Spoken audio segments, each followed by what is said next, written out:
Hello?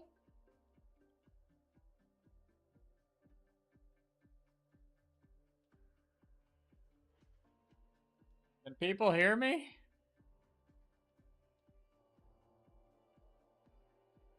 I think people can hear me. People are reacting.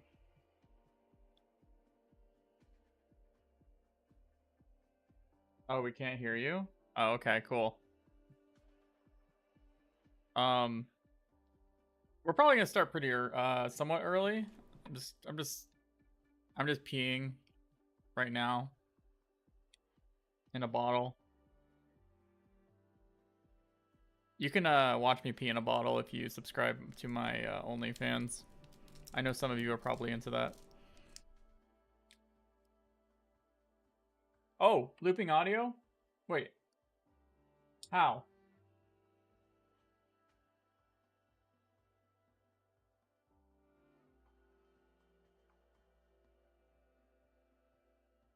I swear to God, you people do this to me every time.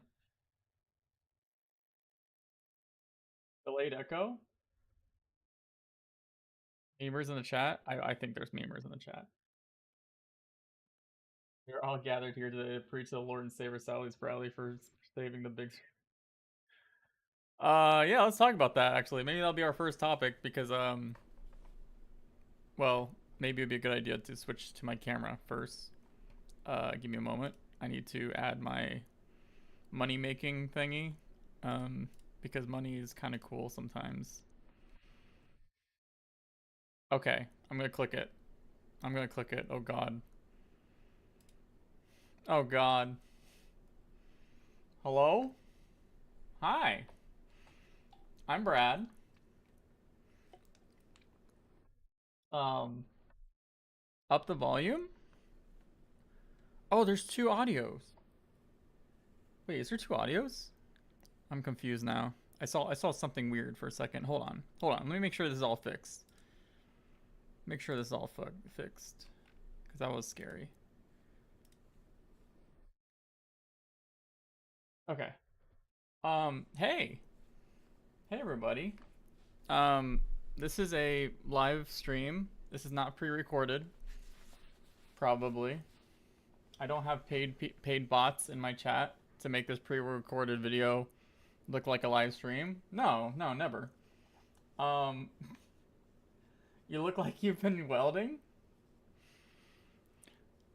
Some people like to equate this to either a welder's helmet or like those military spec ops goggles. But yeah, so this is I'm just gonna jump right into explaining this before we do everything else because I think it's a pretty exciting thing.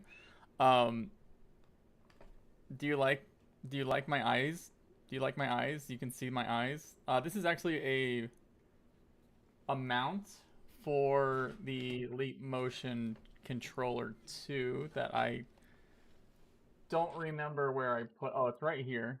This just like snaps right in. It comes with the, or I guess it's a accessory. You know, I'm going to talk about a few products today because there's certain things that I have not finished making videos on. Either because I don't know what to say about them yet, or yeah, I like doing like little preview things in my stream. So, love to see if Patreon's actually listed. Yeah. There's more of a story behind that, by the way, Green, than just me forgetting, but it's complicated.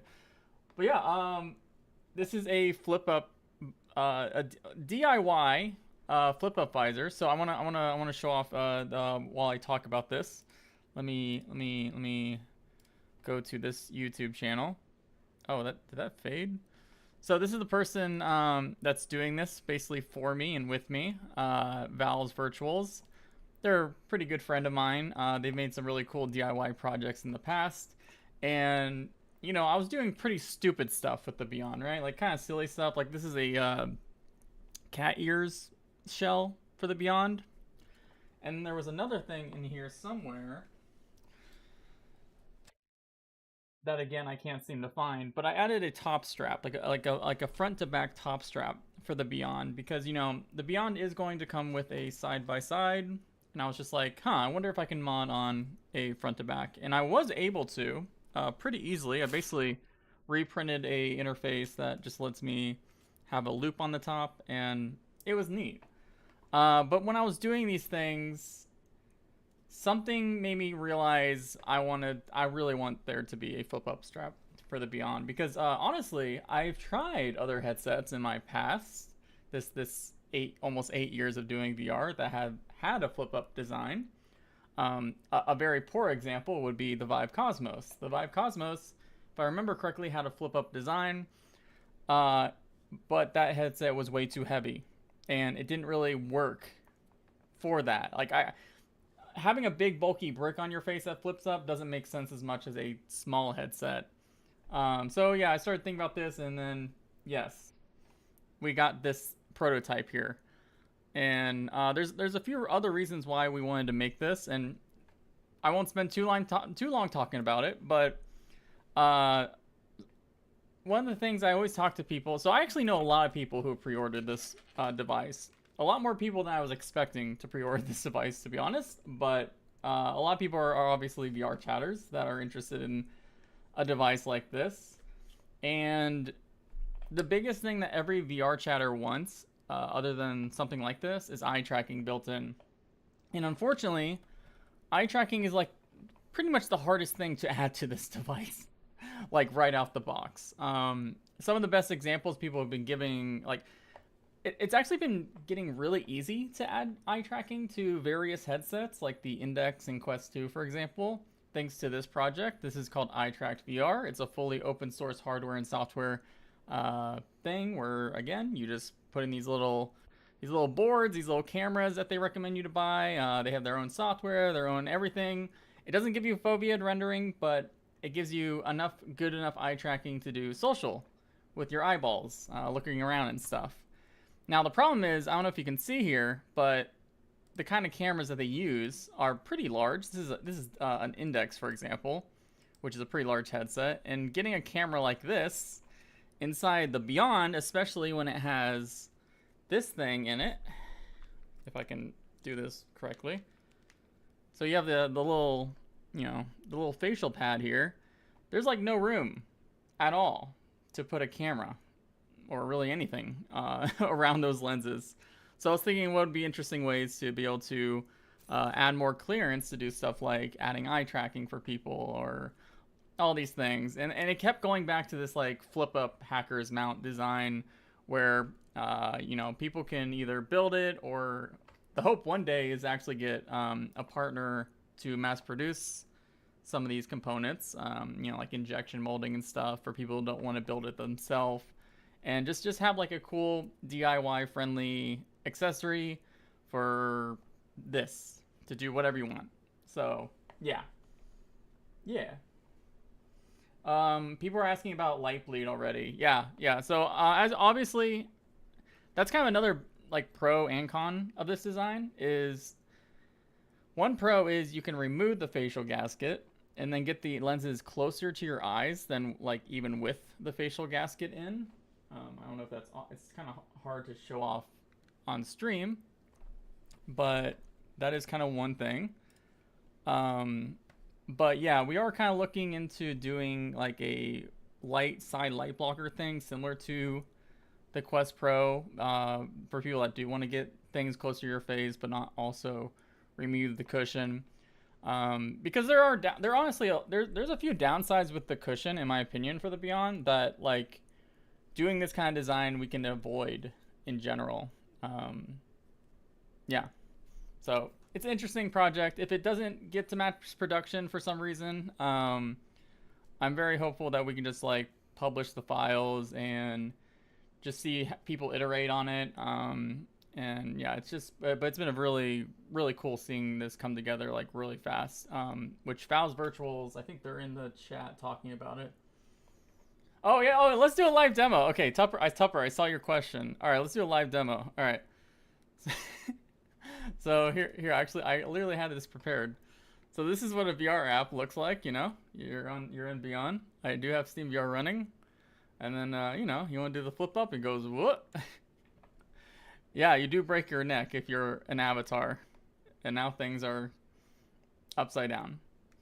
But again, it's a cool little design. Especially my ideas are especially like kind of tailored to VR game devs or people who make VR chat worlds or whatever that like to use their monitor for Unity, and then when they need to do a quick test, you just put it back on, do your quick testing, look everything's okay, then take it, flip it back up, and go back to coding or doing whatever you want. So big screen wireless. So that's another thing that's basically I've it's confirmed at this point that Nofio, the wireless kit for the Index, is coming to the Beyond.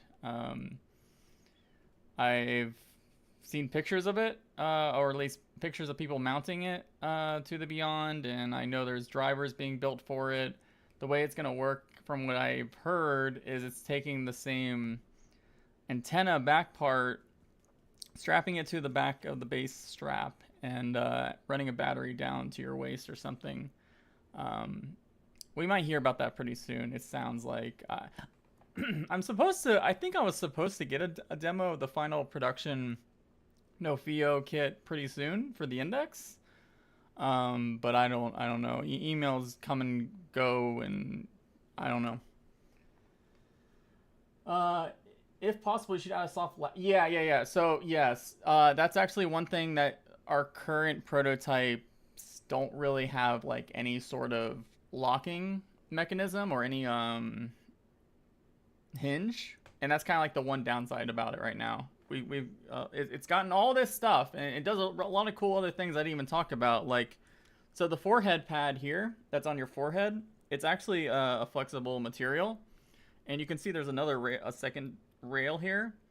You can tighten it, so if your head's more pointed, for there's different forehead shapes. Some people have really flat foreheads, some people have pointed foreheads. You can actually adjust this to a varying degree. And another thing as well is you can kind of see we're using the base cloth strap to mount the headset, and we added a top strap too, of course, because that's kind of important to me. But yeah, you can technically, if anyone else wanted to make comfort straps, like I think I heard Thrill Seeker is working with EOZ to release another, like, more comfortable soft strap. Well, it's the same mount point as the Beyond, so you can literally do whatever strap people make for it. So yeah, yeah, a lot of cool things. And there's a lot of holes here as well. I don't know if you see these holes. There's supposed to be these little. I haven't put them in yet, but there's a little inserts you put in, so you can. The idea as well is if you want to, like, mount electronics on the top of your head for whatever DIY projects you're working on, that's kind of what those are for. So again, it's like a DIY kit, DIY head strap. Like we I think this headset will be really popular in the DIY community at some point. And this head strap, is the idea is to make that explode a bit. That makes sense? Yeah. Now my wife will want me to get one of these and flip it up all the time. Oh, you can mount. Yeah, dude. That was actually one of the reasons. Okay, so that was one of the reasons I wanted to do a flip up strap, is because my cat ears thing that I literally had a second ago.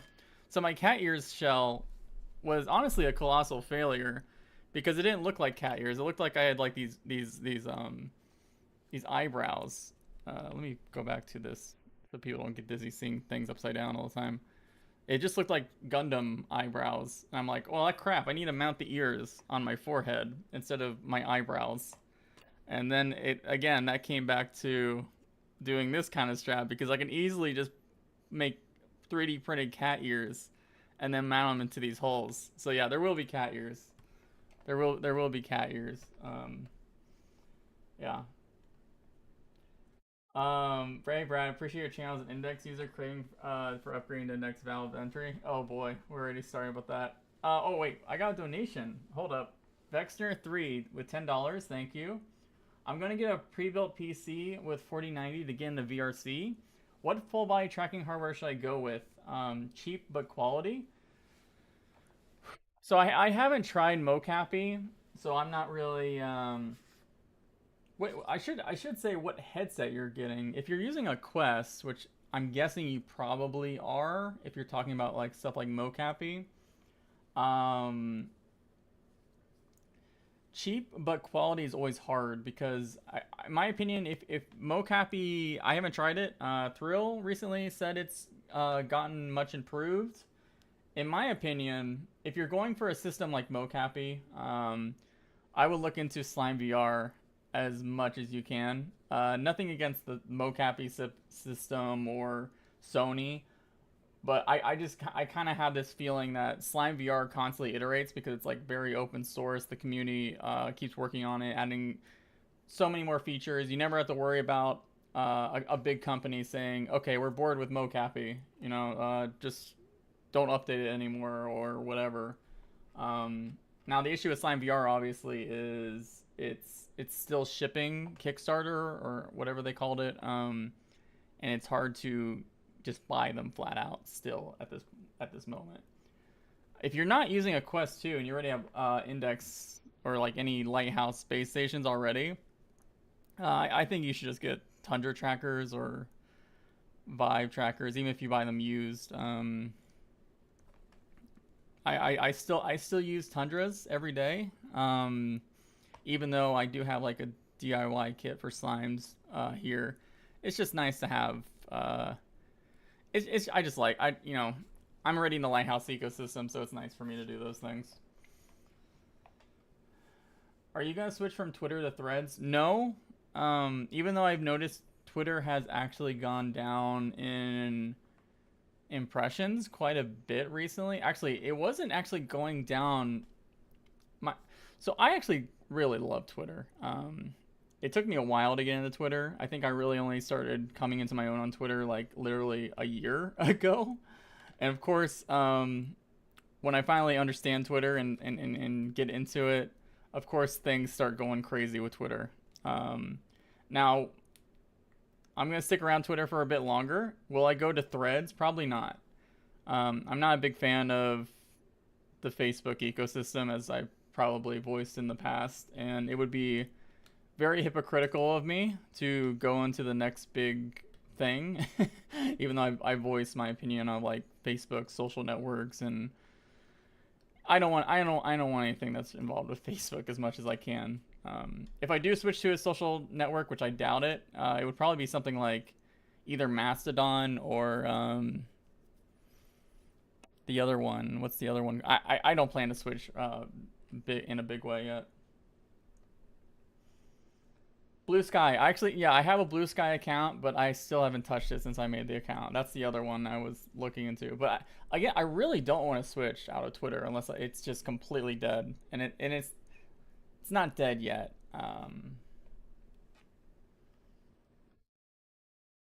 But again, if I do switch to something, I'm sure I'll make some sort of announcement. I actually don't. I know I'm a YouTuber or whatever, but I actually cannot handle being on multiple platforms, like multiple social networks. I count YouTube as a social network, by the way. And it's like, for me, it's just YouTube, Twitter, and Discord. Anything past that, I get overwhelmed, exhausted from the online world. So yeah, I try to keep it as minimum as possible because I see people out there, they have the TikTok, they have the Instagram, they have the Twitter, they have the YouTube, and I look at them, I'm like, I don't know how you're doing this. Like that would just make my brain wouldn't be able to handle all that, basically. How underwhelmed are you by the Roblox launch on Meta? I'm glad you bring that up because that's actually the topic I really wanted to talk about first, actually. So for the people who do not know, I'm gonna pull up a video while I do this. Let's get gamertag VR. So Roblox released on open beta for Quest, and it's only in the app lab, so it's not like front and center on the store or anything. But I was watching. I didn't try it myself. I'm not interested in trying it. Let me pull this up here. I watched Gamertag VR's video. I'm not gonna really. I don't want to play. I just want to skip through some screenshots from his video. it looked really bad currently. Even the games that were VR tailored, draw distances looked terrible. Things were lagging. Performance was awful. It's filled with children. Like let's be honest. It's literally filled with children. I don't want to play games with children, but it doesn't look like anything I'm interested in at all. And I think for a launch, like even an open beta launch, it looked really really rough. Uh, that being said, I think it's pretty obvious to me. Like I'm feeling a huge kind of. I'm gonna segue into this topic. So, what is it called? Horizon Worlds. Horizon Worlds. There was a recent news about Horizon Worlds. Um, why is this so hard to find? There's a new game that came out for Horizon Worlds, and this article does not show it, and I'm very upset. Awesome. Oh, here we go. This might be it. Nope, this is literally nothing. Oh my god, why is it so hard to find? What was that called? It was called Rumble, Super Rumble. Hey, here we go. Okay, cool. Found it. My marriage is over. Who said my marriage is over? What? No, I'm still married right now. So I wanted to go back to I see a transition for VR right now. Right now. For mainstream VR. Like Quest even.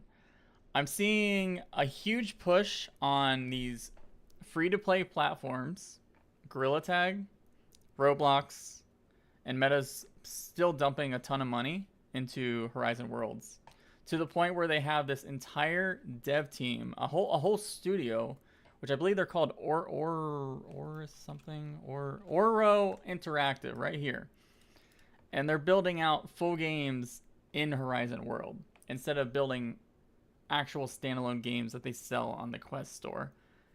And I've kind of felt like that this was slowly creeping in. Now, I can't say I hate this because I would be very hypocritical because guess what I only do in VR most of the time? I play VR Chat, a free to play platform with a bunch of games, experiences, worlds to do. And it feels right for the stat. It kind of feels right because I see VR as a very enthusiast targeted thing still. It's really hard to get new people to come in, spend $40+ on games that are not AAA. There's, I am not even that interested in VR gaming because after games like Half-Life Alyx came out, you don't see a lot of things of that quality. And the reason is AAA's know there's no money in VR to put the millions of dollars they usually put on flat games in VR. Retention is very low for Quest 2 devices, for example. Meta just had their recent earnings report, and this was like the lowest revenues for Reality Labs that they've had in years. It was a really bad number. I think it was like nearly half the revenues of last summer. Now, it's important to say that summer is always terrible for VR revenues and like really VR playtime and stuff, at least for when the northern hemisphere starts experiencing summer. But yeah, it's a really weird kind of thing that you're not seeing these huge titles. You're seeing companies like Meta dump money into Horizon Worlds. Like they see something in there. They're doing a huge push on Roblox. I don't know. It's weird. Sorry, I got distracted talking about my rant there. Brad, you're married to us now. And that's why I started leaning into this idea a little bit. I've been doing I did a couple videos recently. I haven't been posting too many videos, which is why I wanted to do this live stream because I do have things I want to talk about, but I don't want to make dedicated videos for each thing. I rather get this one-to-one thing. Now, I've been talking about this, like, these two videos right here.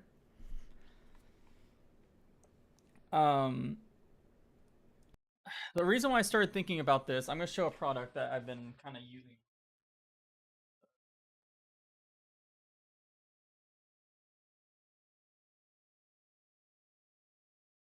So this is a product that I got sent to for free, and I don't know if or when I'm going to do a review on it. But it's called the LoomPad 2, Leia LoomPad 2. And the interesting thing about it, other than the fact that it has stereo cameras for 3D stereoscopic video capture, is it also has a light field display, which means it's one of those displays that you see 3D because they're rendering multiple views and they're bending light certain ways to reach your eyes. So you just see a 3D image without 3D glasses, basically.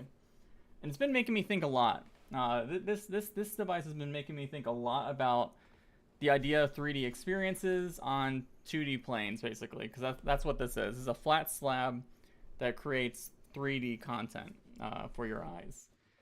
And what I've been doing was I was recording 3D videos on this this tablet here, like a doofus. It's very cool when you're a guy and you're just holding up a giant tablet to record stuff in public. And I would watch it on this tablet, and then I would export those 3D videos to a VR format where I can watch it in a VR headset. And what I've come to realize, in my opinion, and I'm sorry to say it, Leia, I think it's actually way more enjoyable to watch 3D content in a headset than it is on something like this. When you turn on light field for this display, you lose a lot of the color gamut, you lose some brightness, you lose all these things. But if you have a really high resolution OLED HMD like the Beyond or the Apple HMD, for example, you are already rendering an image per eye. So you can take that 3D stereoscopic stuff. It just looks better because you don't get some of the downsides that you get whenever you turn on the light field. So I just been really thinking, like, would companies like Valve and you're already seeing Apple, for example, they're showing off all these playing 2D games in these AR or VR environment. If you can add some volumetric rendering to them, or even just stereoscopic 3D, you start getting normal people, like normal gamers, honestly, who want to play their AAA games, but in a more interesting way. Because if you're not making a Half-Life Alyx type game once per year, you're not going to get the mainstream gaming audience to care about VR. Like that's what I've noticed from watching the big hype from Quest 2, and then the content for Quest 2 kind of leveling down, and mainstream gamers just not get into it.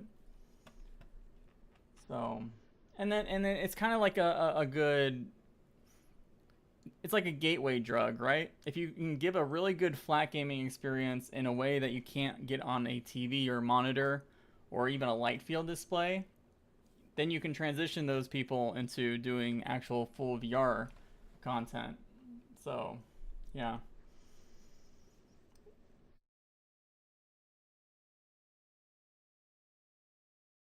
Not targeting hardcore?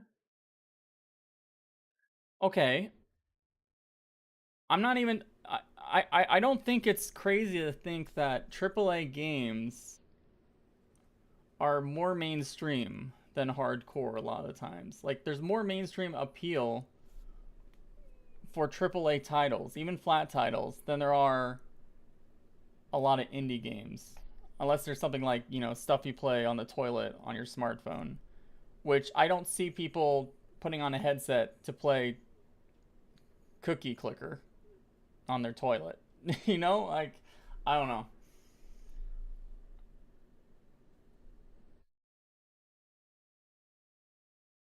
Never target hardcore in a niche? No! I don't think that's true. No, I don't think that's. I don't see it as hardcore. I really think the people who are interested, like, okay, if we're gonna talk about mainstream, obviously gaming is not even that interesting at that point. Like I don't see what mainstream people. I wouldn't say mainstream people care about gaming then, and that's when you get into like, okay, well you can record your family with your headset and view it back. But then those same people will be like, well, I can do that with my phone. I really, I know it comes. I'm still in this huge belief that like mainstream is still not gonna happen for this XR for 10 more years. That's kind of how I feel. Maybe 5, but more on the 10 the more I feel about it.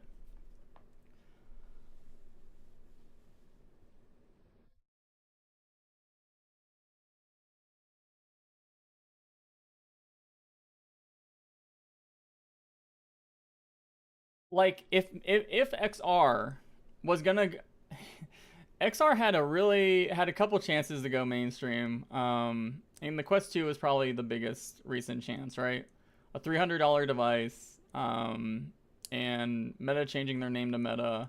This huge hype fest surrounding the metaverse. Even though it was clear that they said it was going to take a while to build, I still just see all the people. I talked to some devs. They're talking about how they can't sell software even on the Quest store as well anymore. It feels like another down period, right? And this would be another one that I've lived through. There's been like multiple trials of disillusionment, and we're also in like a more downward economy as well. So all these things put together, I still don't see XR mainstream for like 10 years, but that doesn't mean that XR has no value. Um, and I think the enthusiast people, the people who want to spend time in VR because they think it's a cool technology, those are the people you should be kind of looking at more. I think Quest 3 is kind of doing that, actually. I mean, the issue with Quest 3, for example, and really this whole AR boom is it kind of feels like it's a good step to take, this like mixed reality stuff. But I feel that there's also going to be a lot of like hype around AR, where the point where people are going to feel like I saw a publication who tried a Quest 3 prototype, and they said it was almost lifelike, the color pass through. I can tell you from a very scientific stance that 4 megapixels per eye is far from a lifelike experience. It's good, and it's like a step, it's like a first step, but like the AR side of it is kind of like going back to, we're kind of getting to like the basics a little bit, like with the HTC Vive era. Um, I don't know. I'm basically just tired. Here's my stance on it. We're probably gonna move on to things. I've been doing this for like 8 years. I'm tired of hype cycles. I think they're damaging to this industry. I see too many of them. I see all this focus on bringing XR to the mainstream audience, and I just think I think we're abandoning too much of the things that make XR useful for people that actually want to daily drive it. And I know why they're doing it. It's because companies like Meta are dumping was like $14 billion a year in it, and they have to please investors. It's just such a weird. It's a weird industry to do anything in, to talk to people in, and you see, there's so many people I know that have been in this industry before, and they're just wanting to leave. They want to leave the industry because they're tired of it. Some of them have worked in this industry longer than me. They've become CEOs of different companies that have sold successful products, but they're like, I can't do it anymore. It's exhausting. They keep feeling that this next year is the big one, but the reality is there's still a lot of steps that hardware and software needs to take before we get to that. Yeah, I'm just exhausted from it.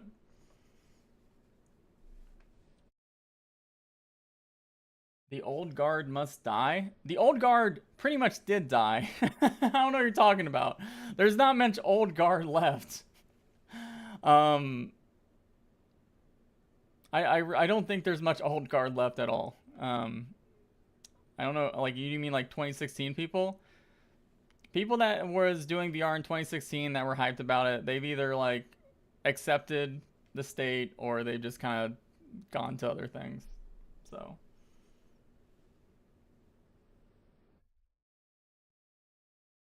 oh boy, yeah. What is an average person? A person that would go out and buy a probably a smartphone every 2 years. That's what I would call an average person.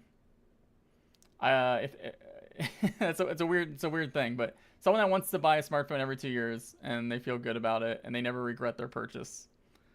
I want to see that same person. I want to see that same person pick up a VR headset, use it once every week, even if it's for 20 minutes.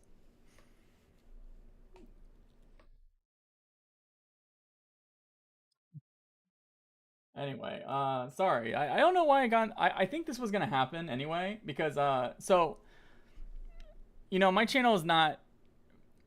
My channel is very weird. I feel because it's very cynical, but it's also no. I'll just leave it at that. It's very cynical. But I actually get a lot of people in the industry that like my channel because of that, and they always like. I had someone just like I had someone like literally donate me a couple $100 just out of the blue, being like, "Thanks for telling it the way it is," and it's kind of weird that it's gotten to that point, but I don't want to be negative.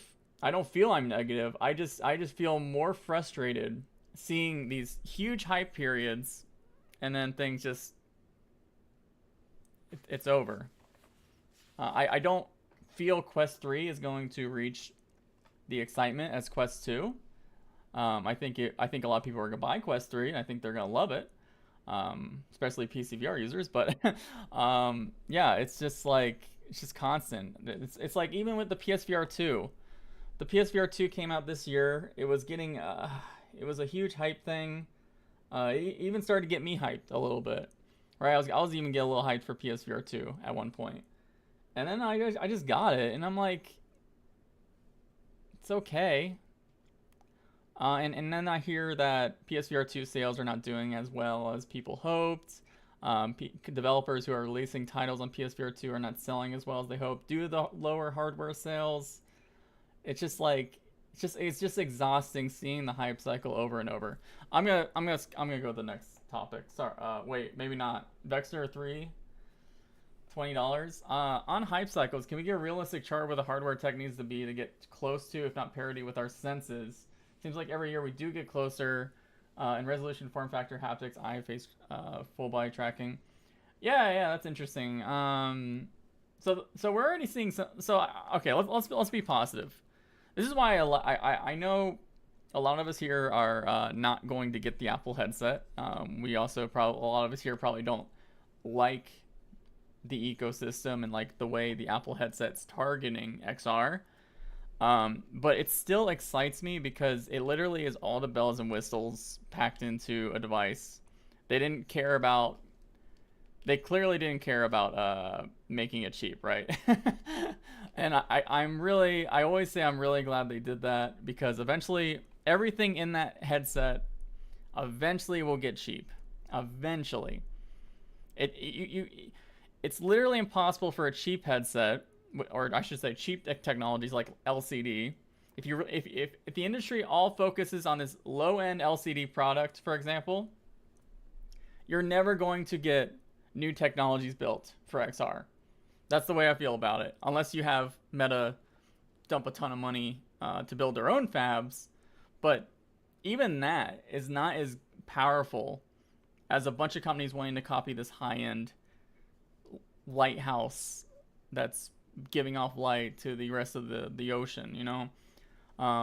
Apple releasing a extremely high-end hardware like that will make every company want to copy it and figure out how to get the cost down because people know they can't compete on a cost to cost level with Apple. They don't have the same clout, they don't have the same luxury status. Um, yeah, but you know, I'm still an opinion that hardware still needs a lot of things to get to that mainstream acceptable point. I still think even the I'm still not even sure if the Apple's hardware, despite it being $3,500, the Apple hardware and the design going in it, I'm not even convinced that that is enough to get those everyday mainstream people who buy a smartphone every 2 years. I'm not convinced it's going to be like that, even if that headset gets a little bit cheaper. I still think we need a bit more. Because you're asking people to put something on their face and wear it and replace devices that they're used to. Switching people from a 2D plane to a 3D space is a lot harder than people kind of say. Like it's magical. It feels like magic, but there's still like even me. Like I still want to use my mouse and keyboard when I do the spatial computing stuff because digital keyboards are freaking awful, even with hand tracking. Um, there's still a lot of steps there. Now, I think displays are catching up really fast in that regard. I think optics are the hardest part of all of it, honestly. Optics for even VR devices to get them thinner than like even the Apple headset or this, it's so hard. And displays have a lot to do with that how thin they can get as well because of brightness, but um everything else everything like processing power is pretty obvious where like time scales for silicon getting more powerful. I'm still a big fan of the split compute stuff that's happening even for the Apple headset. The M1 and R1 thing, or M2 and R1 chip thing is I think that's should catch on for sure for standalone, but it's really optics is the hardest thing to just get there.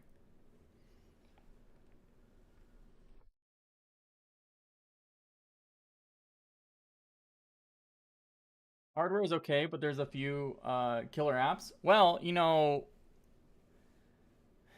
that's why it's like, you know, I'm trying to think about killer app because killer apps are like kind of a weird thing. I would say VR gaming's had a couple killer apps. Now, for anything outside of VR gaming, that's where you get in the difficulties. But the problem is, you can't think of it's like the MetaQuest Pro, right? The MetaQuest Pro came out and said you're going to be able to do all your spreadsheets in this headset instead of your monitor. Every office space is going to want to have a ton of these Quest Pros to do everything, monitor replacement, right? Okay, well, you can sort of think about what software you can build for that kind of device, right? You can start thinking about, okay, well, I'll start building Excel and PowerPoint, all that stuff to work on your standalone device. Well, the problem is, people put it on. Most people, I'm not talking about enthusiasts. I know there's people in the audience that have taken their Quest Pro and used it as a laptop extension. But the majority of people, they're gonna put the Quest Pro on, and they're gonna be like, "This is a worse experience than my monitor in my office," right? Like, yes, you do need killer apps, but you also need the killer hardware to enable that killer app. That's why I think that's why there is a big focus even for Meta on the AR. Like I know mixed reality has been like a thing in the pipeline for a while, but people are just hoping that there's gonna be a new type of killer app that's related to the AR side of things that's not gaming. Because I think mixed reality. I really think mixed reality is gonna be really sucky for immersive gaming.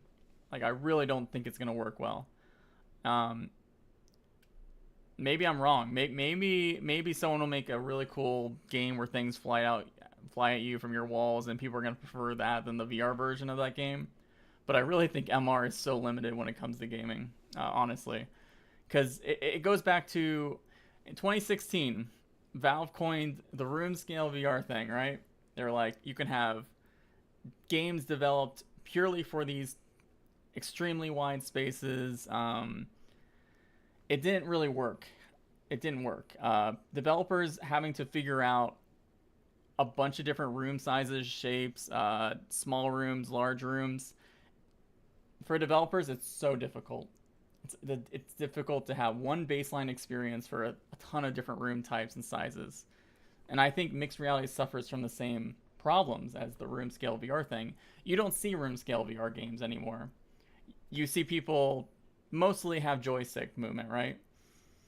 I'm talking about like back in the old days where you had like there was this one game where you had to have like a 3 by 4 meter space or something.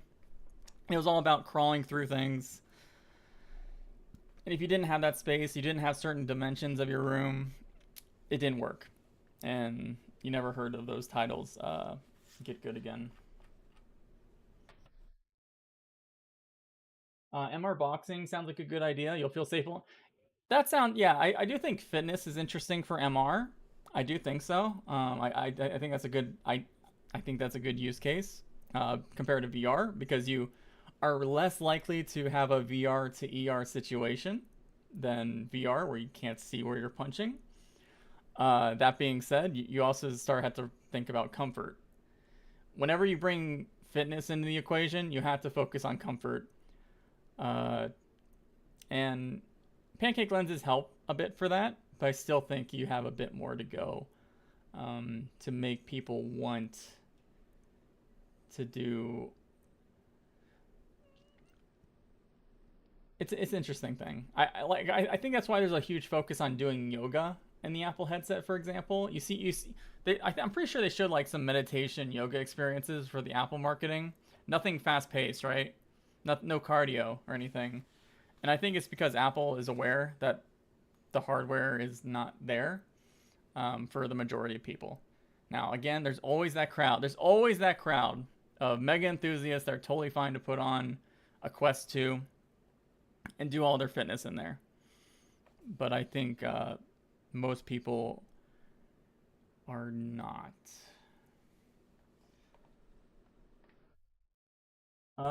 With flip up, are you increasing the chance of sunspots? Do you mean like hurting my headset's displays with the sun going through? Or do you mean like reflections, like light bleed and reflections? If it's light bleed and reflections, sometimes. Sometimes. Like, that's why we're looking into some light blocker solutions for people that want that. But also, when you put this thing in, you can still wear this thing. You can still do this, and then you don't have the light bleed problem anymore. GPT-4 powered AR spatial waifu with really good AI voice model. Let's go. Yeah, I do see that stuff kind of blowing up. It's actually pretty cool. Let's talk about another thing real quick since you kind of bring that up. Another thing I've been messing with a little bit the past month or so. I say a little bit because I've had a lot of different stuff to mess with this month. I finally got to have a Vario XR3 and kind of do some AR stuff with it. Really just AR. I only want to use the mixed reality stuff in this headset because one, that's kind of the main appeal of it. The visuals are nice, but actually I don't really care to do VR in this device compared to something like my Beyond because this thing's pretty heavy, and I actually think the dual display per eye is on its way out. I think this concept of doing 2 displays per eye is not going to be something that Vario should look into if they do an XR4. But anyway, I did some cool experiments where I was able to put all my friends from VR chat in my room, like their avatars in my real life space, and it was pretty cool. I really did think it was pretty neat to have that telepresence. Now the downside of that is it's just their avatars, and the way I was doing it was it was pretty hacky, but it did work. But if it was like a toggle, something like VR chat or other platforms where you can toggle between rendering avatars in your real life space and then switching back to the VR space, because some VR spaces are so beautiful in some of these social platforms, that's a killer app already, in my opinion. Killer app, 100%.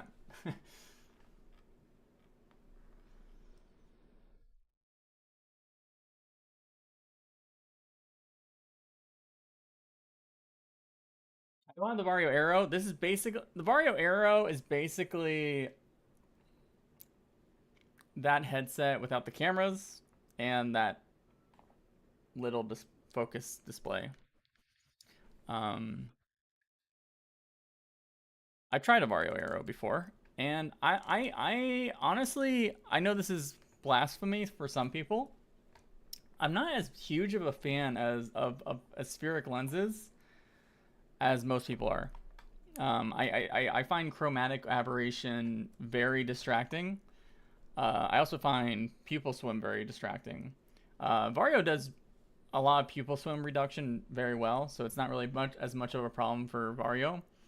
But other spheric headsets I've tried, you get a lot of that geometric distortion, and I don't like that. It's very clear, obviously. You get a ton of clarity with the spheric lenses, but for me, I don't. I'm happy to abandon aspheric lenses. I'm happy to abandon Fresnel lenses. From this point on, I'm all in on the pancake lenses train, even though they are incredibly inefficient, remove a ton of light. Yeah, I'm totally happy that pancake is becoming the new mainstream technology for VR lenses. PC Valve reveal date. That's funny. Yeah, Quest 3 uses pancake lenses and an LCD display. I get asked every day actually what display Quest 3 has. They ask me if it has OLED. I'm like, no, sorry, it has LCD. Yeah, it's just LCD, standard LCD. Will probably 99.9% will not have local dimming because adding those mini LED chips is very adds a lot of cost to displays. So, is it possible to swap those LCDs with OLED? No, not really. Actually, because the main problem is OLED. You can't drive standard. Like for example, the PSVR 2, the displays in PSVR 2 are almost identical to your smartphone display, the OLED in your smartphones, and they get pretty bright these days. Like I think 1200 nits, but that's not bright enough for pancake lenses still. And honestly, I still am. Another problem with OLED for VR is you get the Mura, but more than the Mura, I think a bigger problem is the no one makes RGB stripe OLED these days. They make it for micro OLED. You see RGB stripe all the time for micro OLED, but for RGB smartphone OLED, like in PSVR 2, they always use pentile. That's all that's mass produced these days.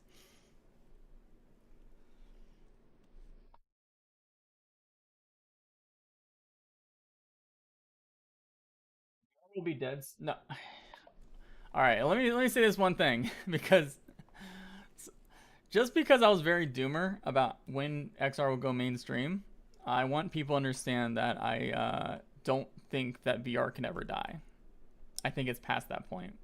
I think it has proven itself for a. It's like 3D printing. I actually compare VR to 3D printing. 3D printing is not for everyone, but it has a ton of value, a ton of passionate people that love to use it daily, even though it's like a very niche thing. That's how I feel. You're not gonna see 3D printers vanish just because it's not mainstream, right? So even if XR doesn't take off within 10 years, I don't see anything disappearing for this industry, if that makes sense.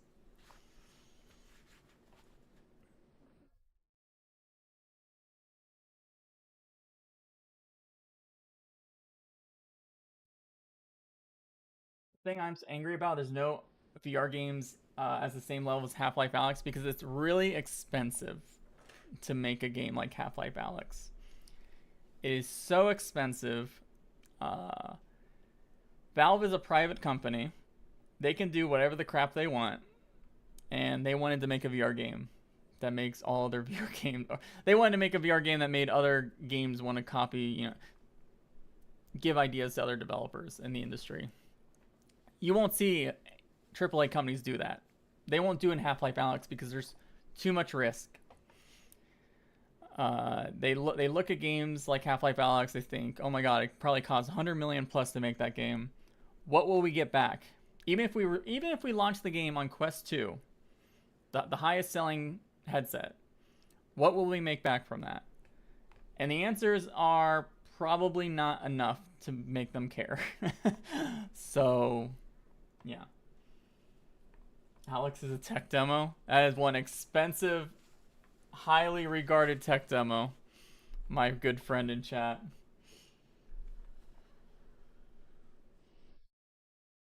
It is scripted and linear.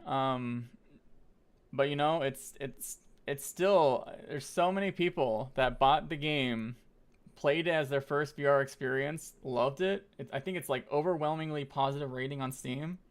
And then after that, they started looking around at other VR games. They played maybe Boneworks, Beat Saber, and then some of them like just sold their headset. Like, see here.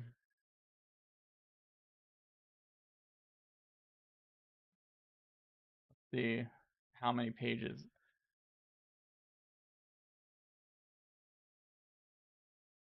Pull this up here. All right. So I'm going to pull this up real quick. It's always fun to check eBay once in a while because mostly let's make sure we choose pre-owned.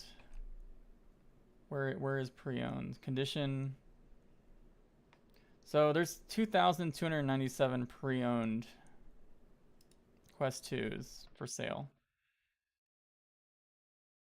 So there's that many people just like, I mean, and this is just one random search, you know? A lot of people bought their Quest 2, did one thing in it, and then they either put them in a closet or try to put them for sale. But due to the fact there's over 2,000 on eBay, there's not many people buying them probably because it's oversaturated.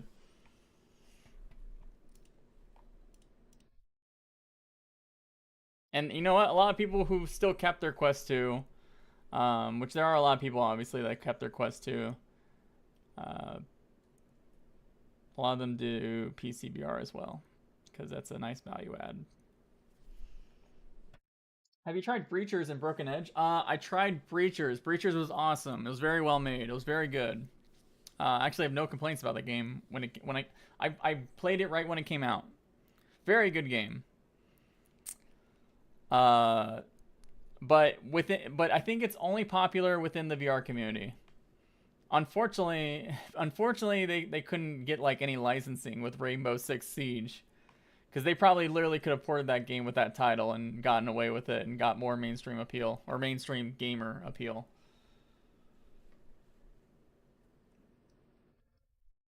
There's a lot of games that are being listed that I have tried and some I haven't.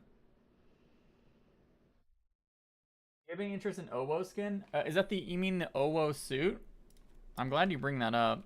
The Owo suit, like the one that you get shocked wearing, like this one that is now doing a Assassin's Creed thing, but not Assassin's Creed VR, just normal Assassin's Creed. Yeah, that one. I'm not interested, mainly because I tried it at CES this year, and it smelled like what you... Okay. Unlike the Haptic suit, this is direct to skin. Because they have to place the electrodes directly on the skin to shock you. If there's any cloth under that, then it's just not going to work, right? Now, that sounds like a really cool idea, right? Really immersive. You have less to put on. The biggest problem I had with it at CES, and I know it's a terrible thing, but it matters to me, this thing smelled so awful from the sweat. The sweat that's been gathering on this thing. And they were cleaning it. They were cleaning between each demo. They were cleaning all the suit, the electrodes, the way that they tell you you're supposed to clean it. I live in Florida. I know once this thing gets smelly and I can't clean that smell off, I'm gonna hate it. I'm not gonna like it, and it won't take long for that to happen. So that kind of ruins it for me. It was really gross. It really did. It was probably the worst smell I've ever smelled coming from a piece of clothing. It was really bad. It smelled like 10 middle school gymnasium locker rooms put together all at one time. And I had to put that on my body and be shocked. And, honestly, and if I was going to actually rate the haptic side of it, the haptics are neat, but they're all more like, if you're into stuff like BDSM, you'll love it. You will love it. It's every single sensation. It's just like a level of pain. But if you're not into that, you're probably not gonna care much about it. So, yeah. Um, Surprised they haven't I think it's really hard. Because you can't, because again, you have to hand wash it. You have to hand wash after every session. Now I'm a lazy piece of garbage. Maybe someone who is very cleanly, like big on cleanliness, they're totally fine with like hand wiping the inside every time. Whatever. You can't throw this in. You can't throw this in a washing machine. You can't throw it in a washing machine and just be like, okay, it's good. Because you can't throw electrodes in a washing machine. So this is like, again, one of those things where it's like, it's cool. I can see some enthusiasts loving it, but it's not going to bring haptics, for example, to the mainstream audiences as well. So, not with that attitude. Yeah. Look, dude, I know. Oh, I wanted to talk about something. I did order. I think I'll get it in a couple weeks. Something I'm really excited about. So, I'm gonna transition to this while I look for it because I kind of forgot what it was called. Um, what is it called?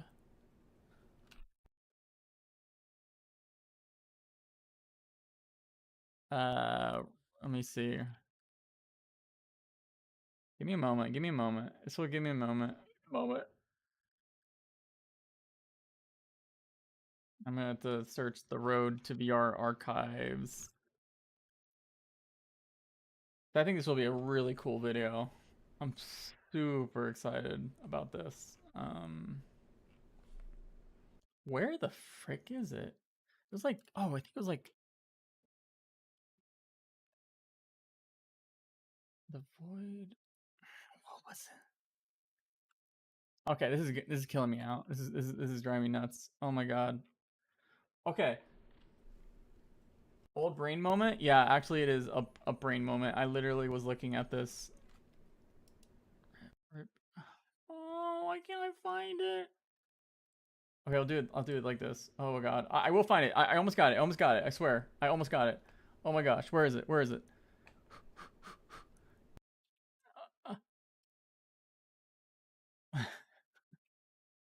What hair is it? Oh, yeah. Okay, I think I got it now. All right, cool. Now I can do it. So, I don't know if anyone remembered it. So there used to be a lot of these locations called the Void, extremely high-end VR location-based experiences.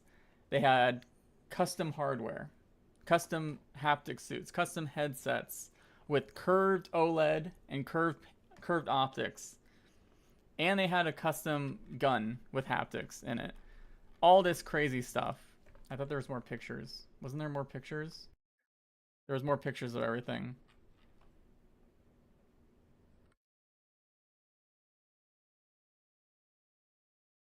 Here, I'll flip through this video. Yeah, all this stuff, right? No micro OLED. This was like this stuff came out in like 2016. The Void completely got destroyed by COVID. I used to have a location by me where I live at Disney Springs in Florida. Closed down. Nowhere. I don't think there's one location anywhere anymore because obviously location-based experience, COVID. So a bunch of these full kits, hardware, put up for sale. I got a full kit. I ordered a full kit, and I'm gonna do a video, hopefully tearing down their custom HMD and stuff and everything, see what I probably can or cannot get working. Um, it'll be really. I love collecting hardware. That's just bizarre VR hardware. I think it'll be really awesome. Really awesome. Yep. This I think they even said this has like 180 degree because they're using curved displays and optics. I never tried the Void. It was oh yeah. It also the thing I bought the whole kit. It also comes with a freaking computer a backpack mounted computer with interchangeable batteries with a full 9080 GPU. I'm getting all of this. I got the whole set coming to me. It's gonna be freaking awesome. I can't wait. I can't wait for this video. Can't wait. It's gonna be amazing. Anyway, um, but yeah, I never went to the Void because it was always too expensive. I was like, I know they were doing really cool specialized experiences. Like they really were good. But it was like God, I want to say it was like $50 for 30 minutes or something. I'm like, I'll just do VR at home. I don't need that. It was also a social experience too, and I don't want to socialize with in real life. Okay, yeah.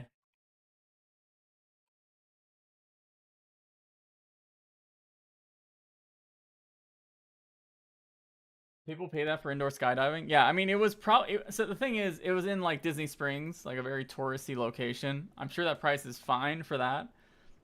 But for me, obviously, I got VR headsets at home, and even though I don't have all this, I'm about to. But at that time, it wasn't enough for me to go. You paid less than $50 for the whole kit? Then no, but you know, this will last me a bit longer than 30 minutes. So,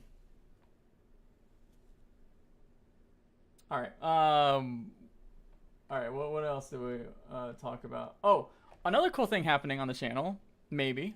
I don't know. It's not finalized yet. I got an email. I might be helping out. You know that OLED micro displays meme that I've been like obsessed with for like 2.5 years? It might finally pay off because not I got a email. I haven't got it confirmed or anything yet, but Linus Media Group want my input on a video. They're it sounds like they're gonna do a whole video about OLED micro displays, and I'm gonna help them out, and they're gonna shout me out in it. And I'm like, finally, it wasn't all a waste. Anyway, sorry, I had to bring that up because I think that's really awesome. Um, yeah.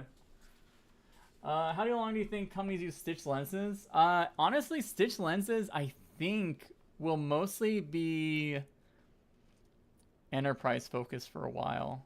Stitch lenses are really hard to mass produce in huge volumes, from what I understand.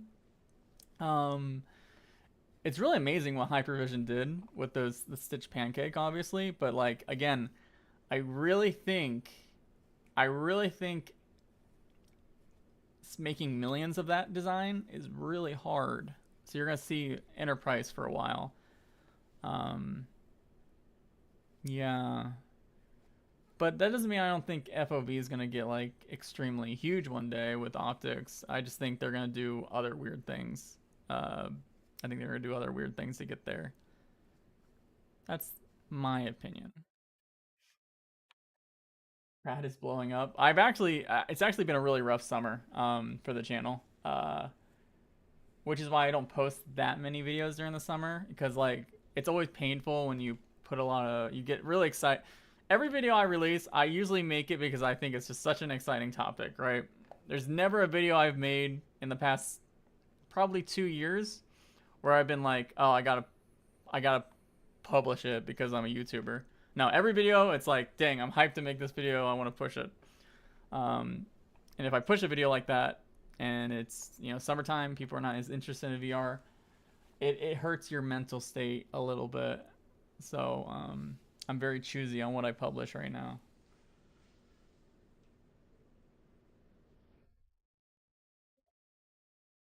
Yeah, 140-degree hypervision info. No, that one's gonna be way easier to mass produce, obviously. So Lynx R1 is going to be shipping next month. I don't know. I'm sure there's a couple Lynx Kickstarters here. I'm really sorry to hear that it took this long. That's always why God, any Kickstarter, no matter how reputable the company, it's so hard to take anything to mass production. Especially, yeah. But yeah, that's exciting. Links R1 shipping next month to backers. Links R2, I think, is going to almost definitely use those 140-degree pancake lenses. I don't think that they're going to use the Clover lenses or whatever they're called from the R1. I think everyone's going pancake for the most part, except like Pimax and just Pimax, I guess. I can't think of anyone else that is not going to go pancake within the next couple years, because it just, yeah. Will Quest 3 be better pass through? That's a really good question. I don't want to answer that because I don't I don't remember what Link's R1 megapixels per eye is. Now, one thing though about the pass through on the Link's R1 that you can't do on the Quest 3 is developers can get direct access to the cameras on Link's R1. So there might be some very interesting experiences that people will make for Link's R1 that you just can't do on the Quest 3 due to concerns there, I guess. Yeah. That's why, like, even the Nofio, I was like, this is a really good prototype. I got to try the Nofio prototype last year. I don't know if you guys remember that video. It was almost a year ago, but I said it worked. It worked pretty well even back then. But just due to the fact I've seen, I always have a really hard time recommending any Kickstarter. I know, and even back then, I remember Nofio told me that they had the components, they were gonna be able to ship like early this year, and now, you know, what is it? It's about to be August, and it sounds like they're close, but you know, it's always hard to take prototypes and mass produce it as a small company.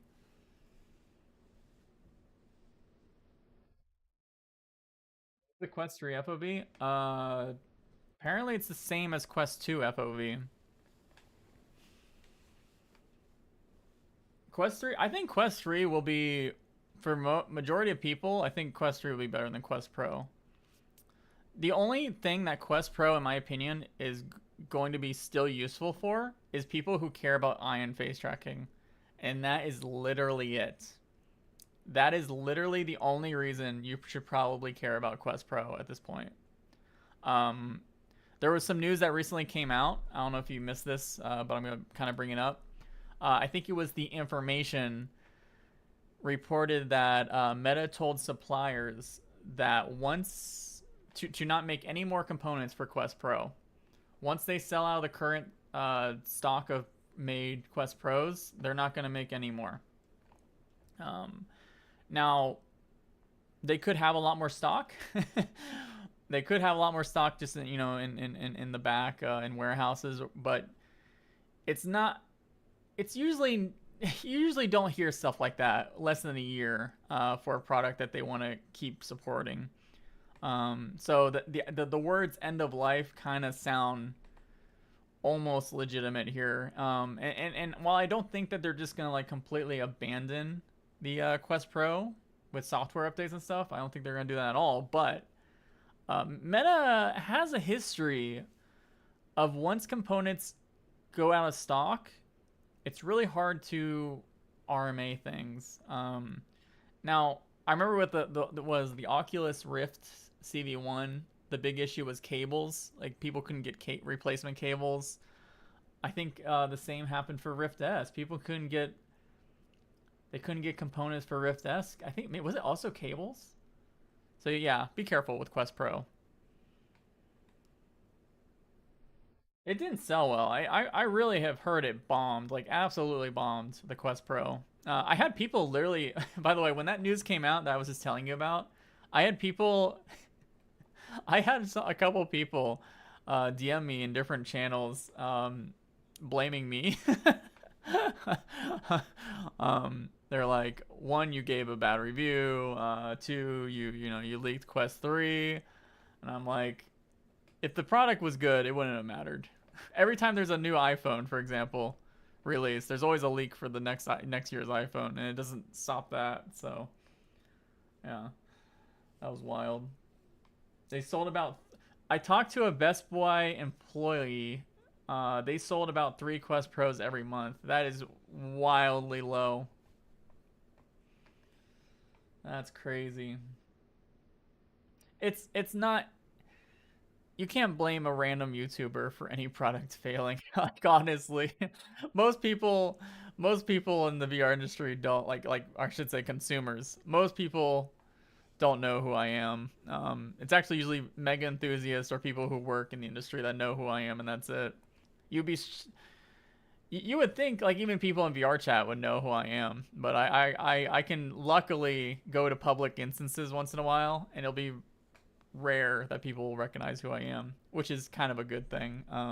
But yeah, is Pico 5 happening? I have not heard anything about Pico 5 since that like one. I talked to someone about it like almost 8 months ago, I think. And the only thing that they told me was they were prioritizing eye tracking. But I haven't heard anything since then. And it's important to note that because Pico 4 is also not selling as well to expectations as Pico wanted. So it's impossible to say that they're rushing into Pico 5 as fast as they did into rushing into Pico 4.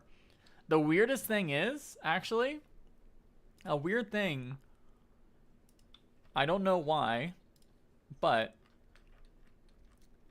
they recently, and this was like last week, for the United States of America, for some reason, they requested a FCC certification for the Pico Neo 3 Link, or at least a revision of it. I don't know why they want this, the Neo 3 Link revision to be certified compared to a Pico 4. But yeah, they recently just did this. So I don't know what their plans are for that, but strange.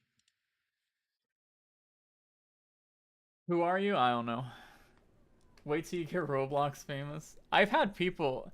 It's just like the people asking me to go on Threads. Like, Brad, when will you go on Threads? When will I go on Roblox? Probably never. It's just like I'm not. I don't feel like I'm the target audience for those things. So, yeah. Why not make Pico 4 Link? It would sell like hotcakes. The problem is with Pico is I'm Pico is weird because, and this is how I feel about a lot of standalone companies. Pico is probably the only company other than Meta that can release a standalone product with its own store and make sense. But I see companies like Pimax and HTC, they release headsets with their own stores on standalone. I don't I don't think those two companies make sense doing that. Um, Pico only makes sense because they have billions of dollars from TikTok to fund developers to bring stuff to their platform. But these other companies that are much smaller in scale, have no funding, makes zero sense. I think to do that kind of stuff. Um, but with Pico, they want you on their store because they're clearly taking a loss on hardware. Like the Pico 4 clearly is definitely taking a loss. And you hope to make that back with software sales. So it doesn't make sense for Pico to focus on PC. Even though, from what I understand, most people who are buying a Pico 4 in the Western world, they're just plugging it into a PC. They're not buying anything except virtual desktop, which is a problem for that subsidization policy. So I don't know. Will does Quest 3 support AV1 decoding? Yeah, it should definitely support that. It's again the Quest 3 chip is based on the Snapdragon 8 Gen 2, except I believe they ported it to the Samsung node. So not too different, just XR version of that chip. Samsung.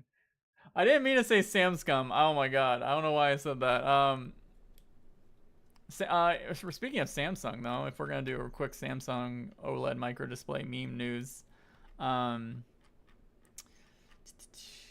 Samsung did have their Q2 earnings call recently. Oh frick, what did I just do?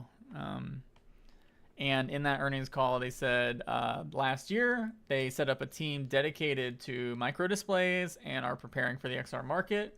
And after the acquisition of Imagine is completed, they will continue to develop technology to lead the market. And they do seem quite serious about using Imagine's technology, and not just them, but like any RGB micro OLED technology, which again, I think it's very important to get that.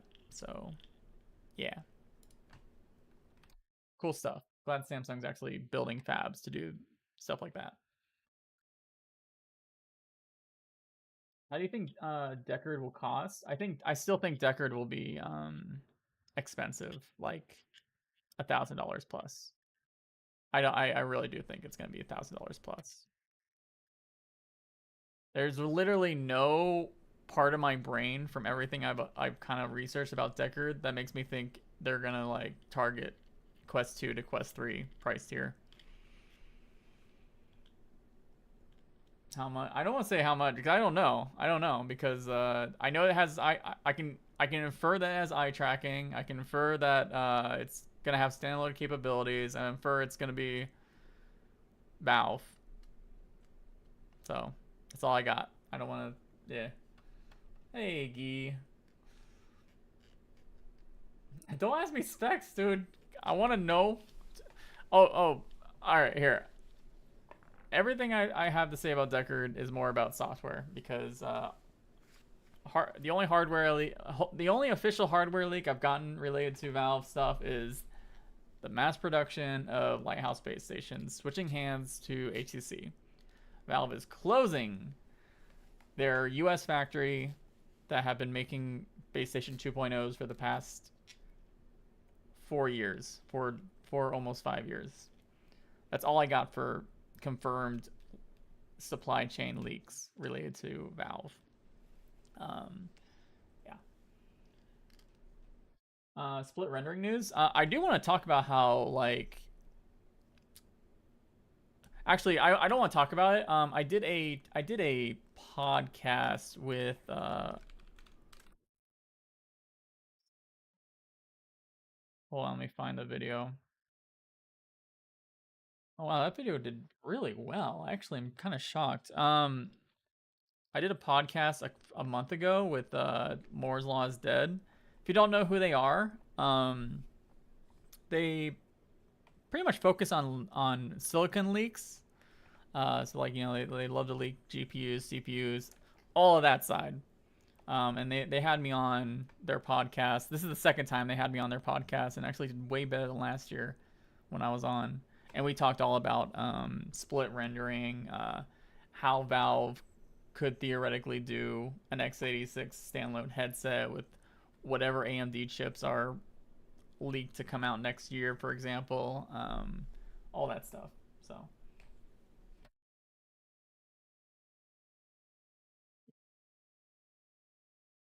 Valve will not use the base stations. They won't use the 2.0s. I don't think they'll use the two. I don't think they're gonna sell a Deckard with 2.0s. I said before they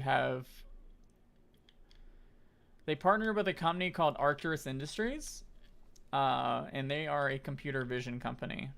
They're handling stuff like finger tracking, positional mapping, all that crazy stuff, AR stuff. But it doesn't mean. But there's also a ton of research and patents related to what I like to call a Lighthouse 3.0. Kind of. It's very different than how current Lighthouse works, but it's basically, photodiodes and infrared and stuff.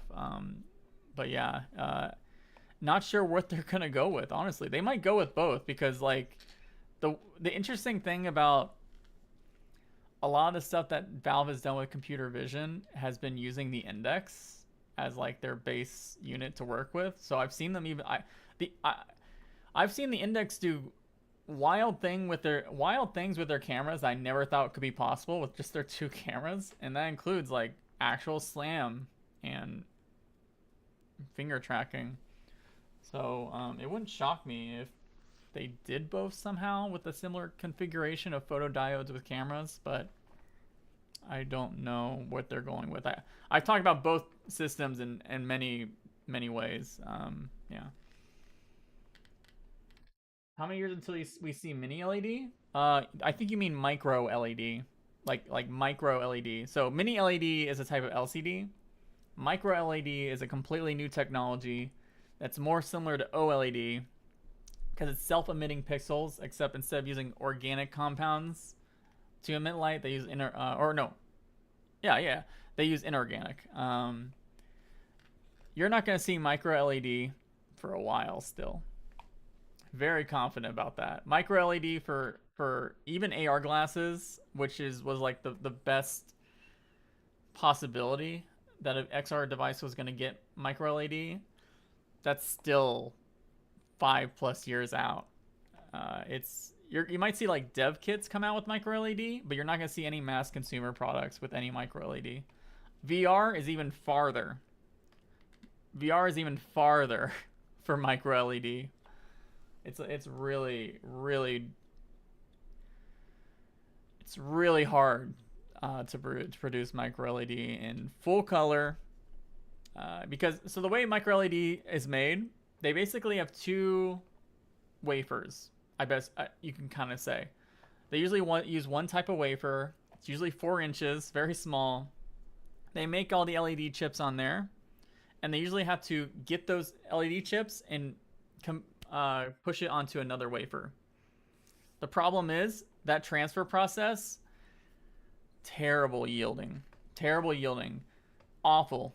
You lose so many. That's why whenever you see micro LEDs in full color or even single color, you'll see a lot of like blotching.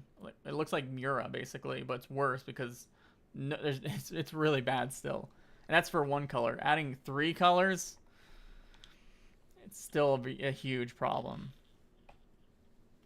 It's expensive and it just doesn't yield well. And it's also important to know the micro LED you see on TVs, like the giant TVs.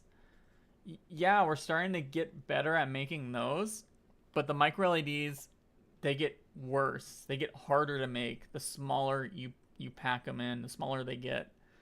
And it's important to say you want a micro LED micro display for AR and VR. It's still a very long time. We're gonna be using micro OLED for a long time still. Like I think that's kind of the big thing. I think is I expect micro OLED to get way better, way brighter, way higher resolution before. Like I'm not even sure if micro LED will catch up at one point. It probably will eventually, but it's gonna take so long. You ever use the Gear VR? Yes, I did not like the Gear VR. Well, I didn't like any of those. I didn't really like any 3DOF headsets like that. I didn't like the Oculus Go either. I thought the Oculus Go was. I thought that device shouldn't have existed, basically. Because I thought cardboard shouldn't have existed. I thought all these things are watering down people's first impressions of VR. So I didn't like those devices when they came out. They focused so much on accessibility with all those crappy even they had plastic cardboard stuff. You go to a thrift store. Thrift stores are littered with these plastic Google cardboard shells. It's honestly really sad how much e-waste was created with that craze. Yeah. I feel like Quest 3 is DOA. I don't think it's DOA, but I really so I'm a YouTuber. I talk with other YouTubers, right? And I was talking about this with someone else, one of my friends actually. I feel there's a huge do or die sentiment right now among the VR YouTuber community. I hope they don't mind me talking about this. I'm not gonna say direct things, but I've talked to enough YouTubers that feel that if Quest 3 doesn't revive their channel, then they might just dip. A lot of VR YouTubers that have been around, and they're scared. They're actually terrified because a lot of these people thought PSVR 2 was gonna revive their YouTube channels, right? Because Sony with AAA experiences are gonna get people excited again. Well, PSVR 2 is not selling that well, and even the biggest PSVR 2 channels have kind of feel like they've reached their cap for viewership and stuff. And people are just very scared if you're a YouTuber. Me, I've lived through so much worse downtimes in VR doing this stuff that it doesn't really affect me. I've built my community not around mainstream, so I'm kind of like in this weird position where I have very passionate people, like the people up here, that let me do this. And yeah.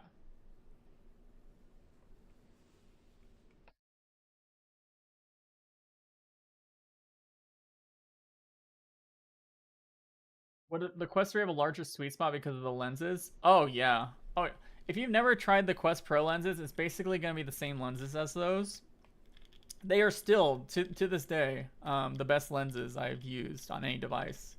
Like I gave the Quest Pro a ton of crap, right? I don't regret that, by the way. Like, holy crap. I'm imagining all the people I saved from spending $1,500 on day one on the Quest Pro, making that review, and I'm just like, oh, at least they could have gotten, at least if they waited, they got a cheaper price and all that stuff. But anyway, Quest Pro lenses are amazing. They are not compatible with micro OLED, by the way. I think it's very important to note that. They could not take those lenses and just put them into a micro OLED headset. You need a whole other plastic. It's a two-piece pancake lens in Quest Pro. Micro LED always needs at least 3. So there will have to be a new version of those lenses for micro LED. I just wanted to bring that up because I see people be like, why didn't they just throw in micro OLED with those lenses? Well, they need different ones still. But yeah, for LCD, best lenses.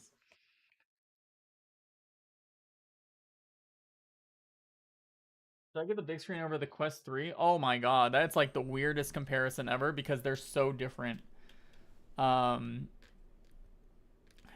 the way I feel about Beyond is if you have an Index or if you have Lighthouse already, if you already have Lighthouse space stations and you have controllers, I think it's no brainer. If you, it's a lot of caveats. If you have lighthouses, you have controllers, maybe you've had an Index or a Vive or whatever, and you spend a lot of time in VR chat or, I mean, even if you play a lot of PC VR games, I do think Beyond is a good choice, but only if you have those other 3. It becomes a lot more difficult, I think, if you don't have those other things.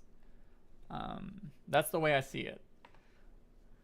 Now, Quest 3 is kind of not, it's like the complete opposite. The Quest 3, I still see Quest devices. Again, we all know who I am. I spend all my time on PCVR, I'm a weird enthusiast guy. I always see Quest 2 devices as a gateway drug to PCVR. The amount of people I've just seen buy a Quest 2, start out with VR, and then upgrade to lighthouses for full body tracking, all that stuff, yada yada yada, has been crazy. I know that's not the majority of people, but still, a lot of people. I think Quest 3 will be a lot like that because I actually think the Quest 3 will be a really good PCVR device for a lot of people because it's got really good optics in there, and it'll be more comfortable for people to wear. And a lot of people do care about wireless, even though I personally, I still think Wi-Fi VR still has a little bit more to go before I'm personally going to use it, but most people don't care, and yeah. When will we get 240 hertz in headsets?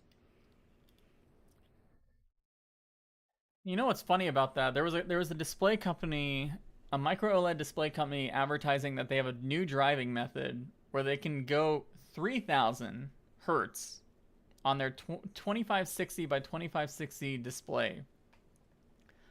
They didn't go into an explanation on how that is or how that works or how you're supposed to render that, but it exists out there. So, have I tried a Pico 4 yet? Yeah, a Pico 4, I tried it for only like 10 minutes. A friend let me try it at an event. I thought it was fine. I thought it was good. It was kind of hard because I didn't get to try like PCVR. It was at an event, right? So I only tried the standalone. It was fine. It's still like kind of amazing that Pico 4 kind of overshadowed the Quest Pro quite a bit, in my opinion. Like I know there's still some people, there's some issues with the Pico 4, but like still, that thing released at such a cheap price when it launched, and like if you used it as a PCVR headset, which I know people who do, it was kind of wild. Now the problem is with Pico 4, I think there's no reason to buy a Pico 4 when Meta Quest 3 comes out. I think Meta Quest 3 will be overall way better of a buy than Pico 4. Yeah. I used Pico 4 as my first piece of VR since the Oculus Dev Kit 1. Holy crap, that's quite the upgrade. How do you go from the Dev... Oh my god. The Dev Kit 1 is a really rough headset to use. I was talking about that with someone the other day. If you ever want to know why I always talk about low persistence, this low persistence thing, I obsess over it with every headset that has problems with it. That headset is the perfect example. Go buy one off eBay for like $50, plug it in, try VR in it. You will see what I mean right away. It's awful. It's terrible. DK1 high persistence is amazing. At 3000 hertz, I would expect that display to barely reach 250 nits. Well, that's kind of the weird thing. Is it's been I think Blurbusters did a whole thing about this, and we actually might, if we did have like 3000 hertz, from what I understand, you wouldn't need low persistence, at least. But again, I don't know the like you say, I don't know the driving, like the brightness at that driving method. The only way we can apparently get rid of low persistence is if we have like extreme frame rates like that. But there's a whole other slew of issues when you get there. That is a reason why people are just using low persistence instead.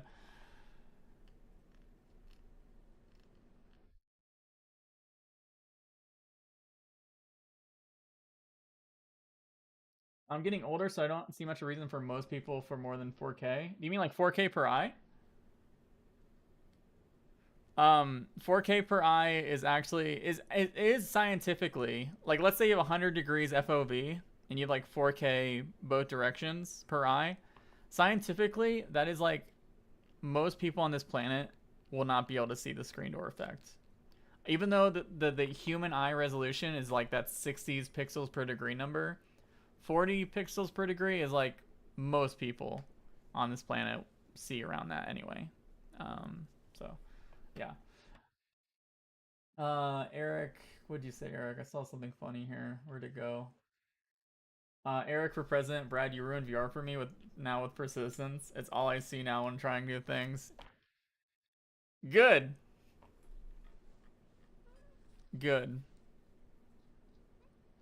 I want to ruin it for people. I want people to notice that, because if other people notice it, then people will stop making headsets with high persistence, or not even high persistence, but higher persistence.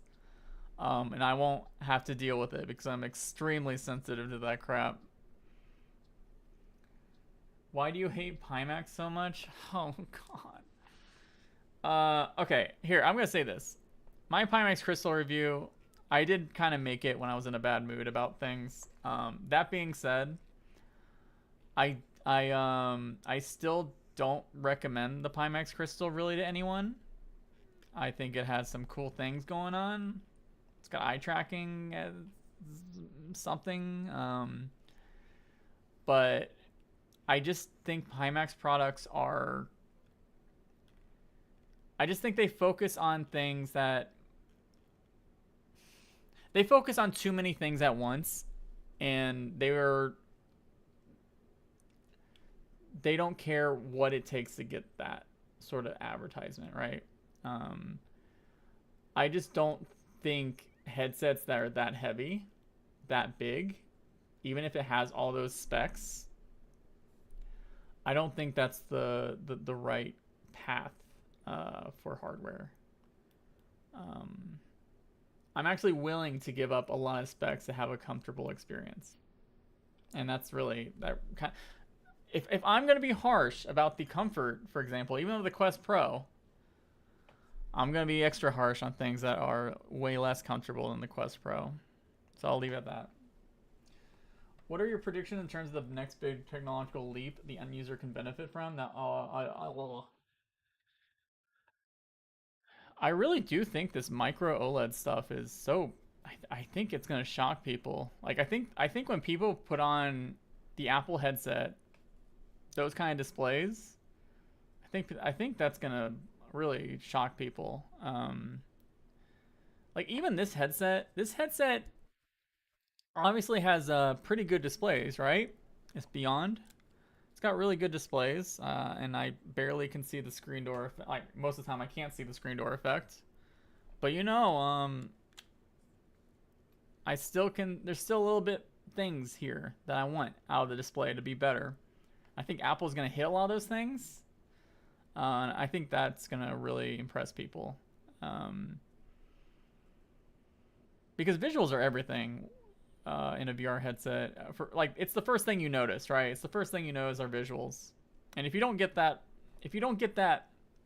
wow factor from it, that's not like it's kind of pointless to do the rest, in my opinion. After that, it mostly comes down to I don't know. I'd have to think more about other than that, but yeah, I really think visuals are important.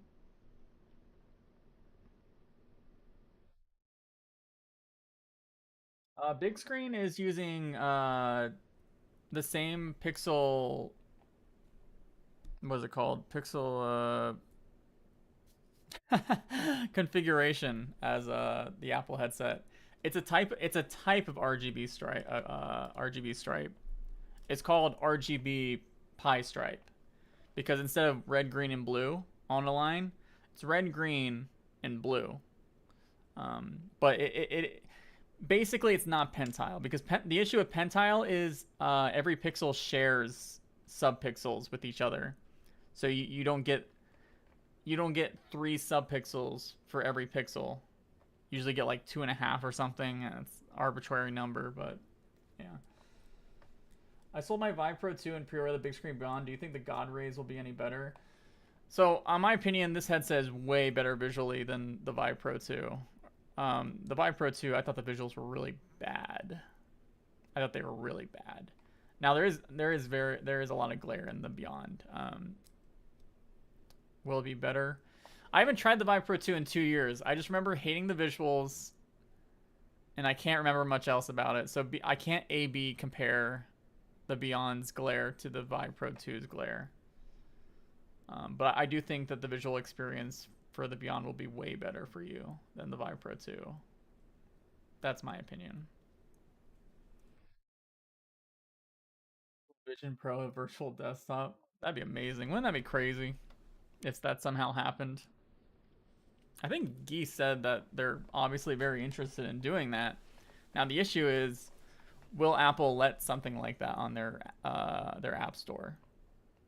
Because Apple might not be very open about people buying this device and then not using their App Store.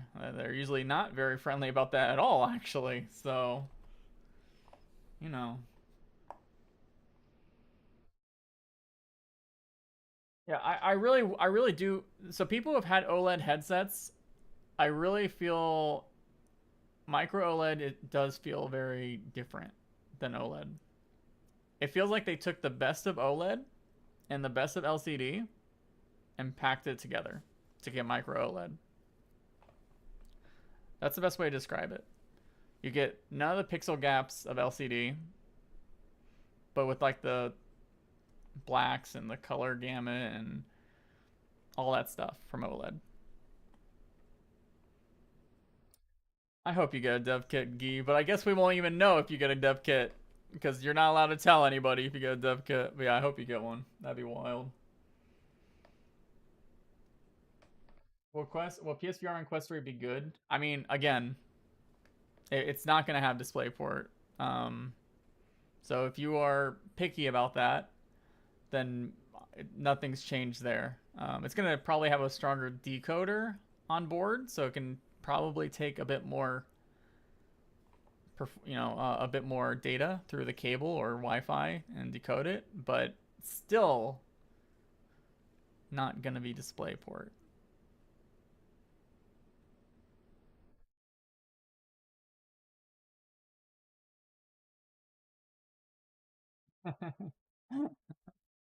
Gotcha, Gee.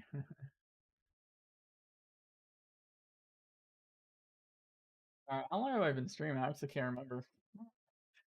I'm very thankful y'all being here. It's actually more people than I thought was gonna be here because again, summer times are rough. Summer is always so rough for doing anything on VR YouTube. This was kind of a gamble to do, but I did want to discuss a lot of topics with you all.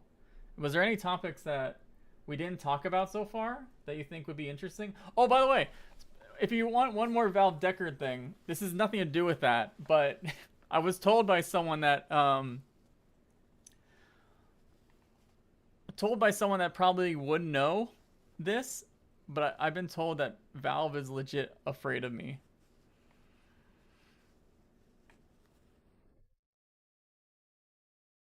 I don't know how I feel about that. All right, next topic.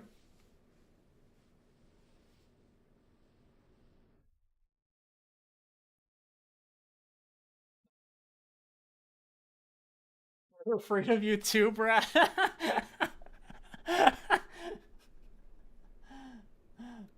Look at Brad, he's terrifying. Holy crap, that's funny. Just take a shower. They have Tyler for software. You know what? And the sad thing is, if you ever wonder if I feel like, do you ever wonder how I feel about like doing this kind of stuff, like the data mining and like the leaking from? I'm gonna tell you. I'm gonna tell you straight out. Um, for Deckard stuff, it's actually like the most exciting stuff for me to do. Like whenever there's a Steam VR beta update or whatever, and like we get the group in the Discord together and like we look through the strings. I am literally like elated during that. It's like the most fun thing ever. It gets me so excited. I love pulling out the connections of things. Now, when I post a video on Deckard, a couple of days later, I start feeling like, oh my god, I can't believe I'm doing this crap.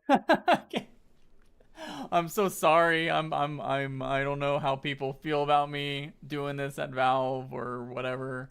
I'm terrified of the things I don't get right.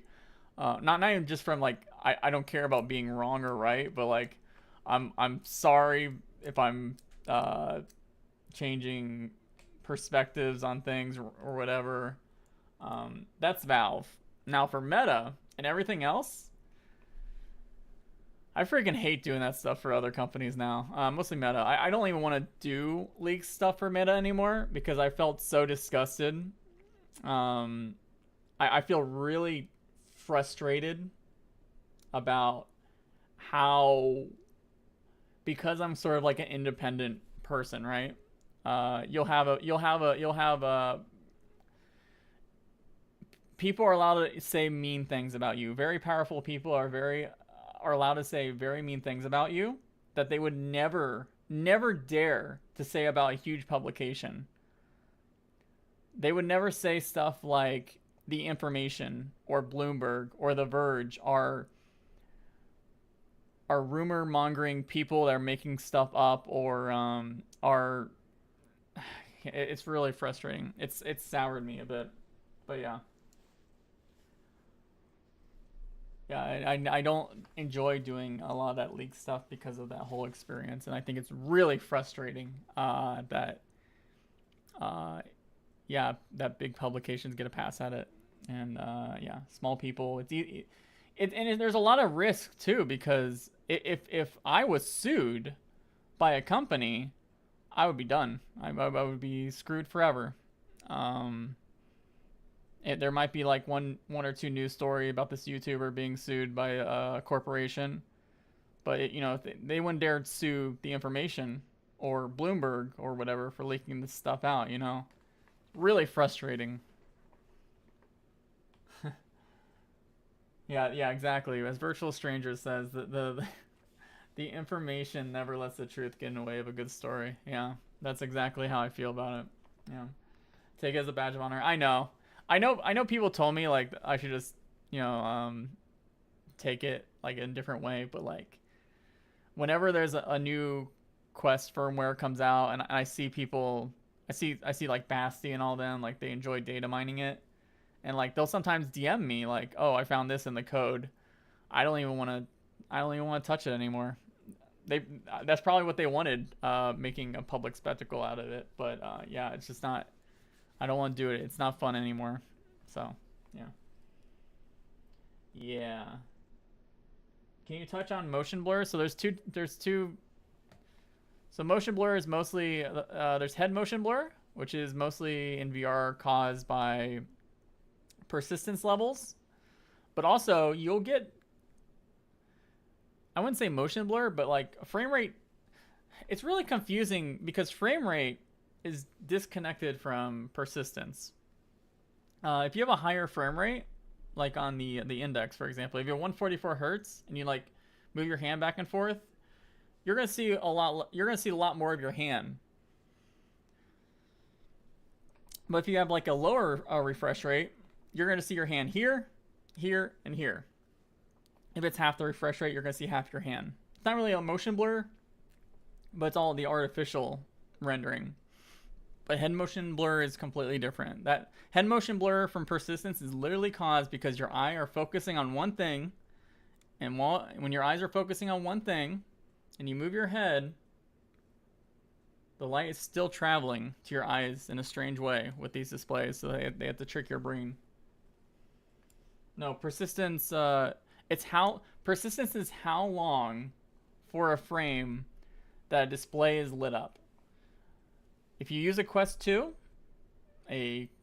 I'll use Quest 2. If you use a Quest 2 or Index, that whole frame, the light on the display is literally only on for around 10% of that frame.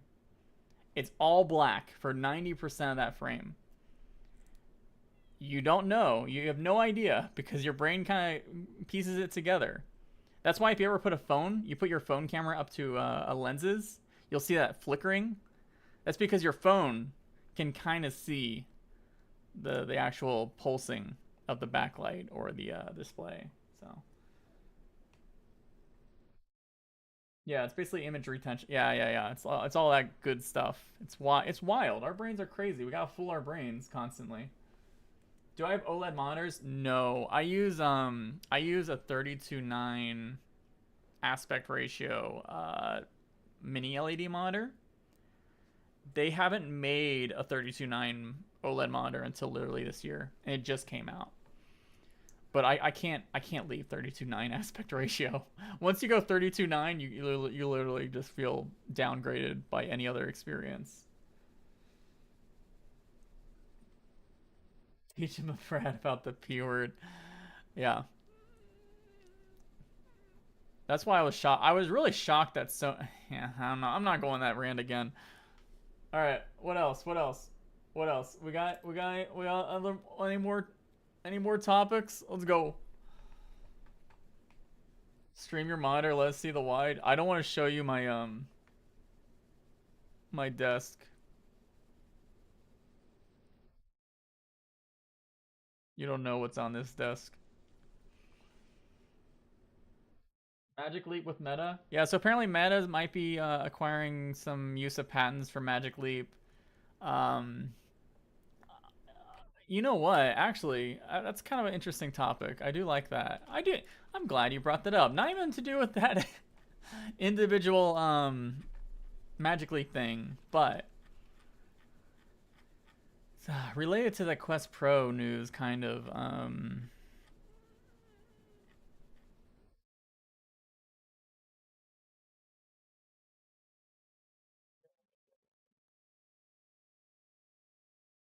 I'm having trouble finding it. Oh yeah.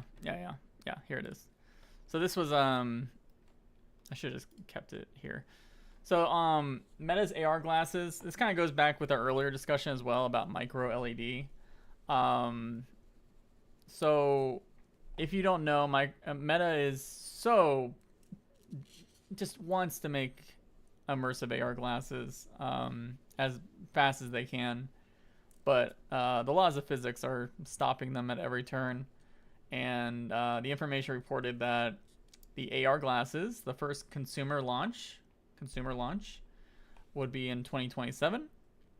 And they actually switched their plans from using micro LED to what is known as LCOS, or liquid crystal on silicon, which is basically like micro OLED, but using liquid crystal technology and reflections to get that form factor.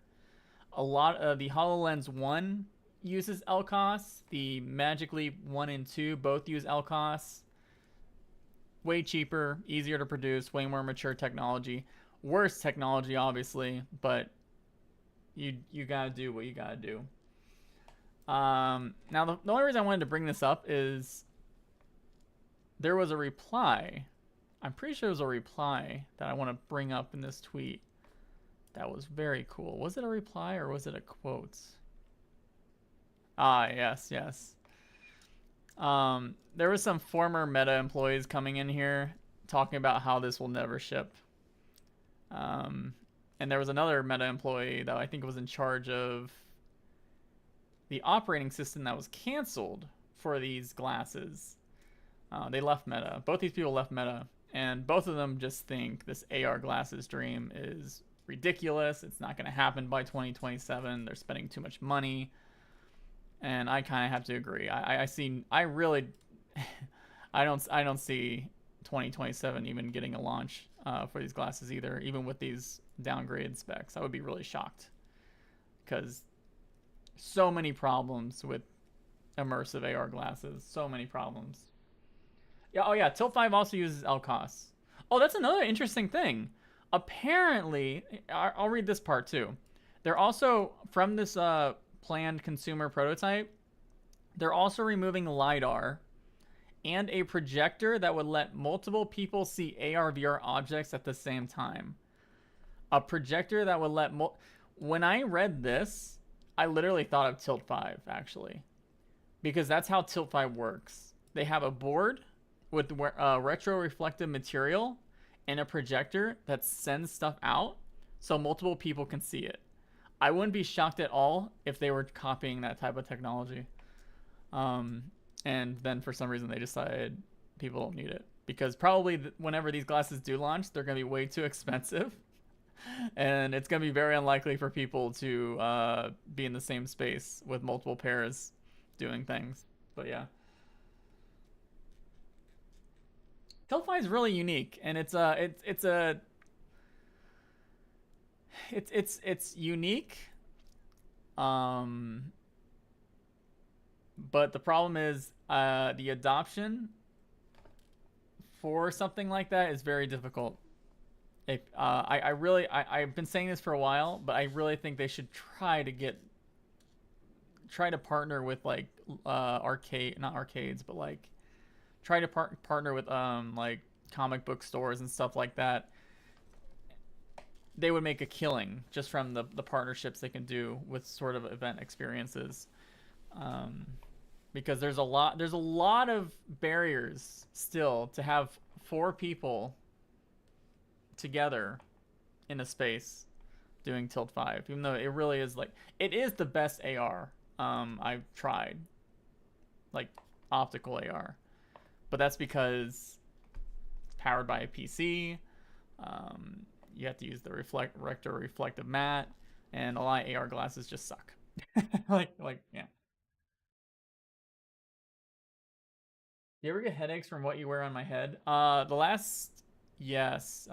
That's why Quest Pro gave me headaches when I wore it. I forced myself to use Quest Pro for a month.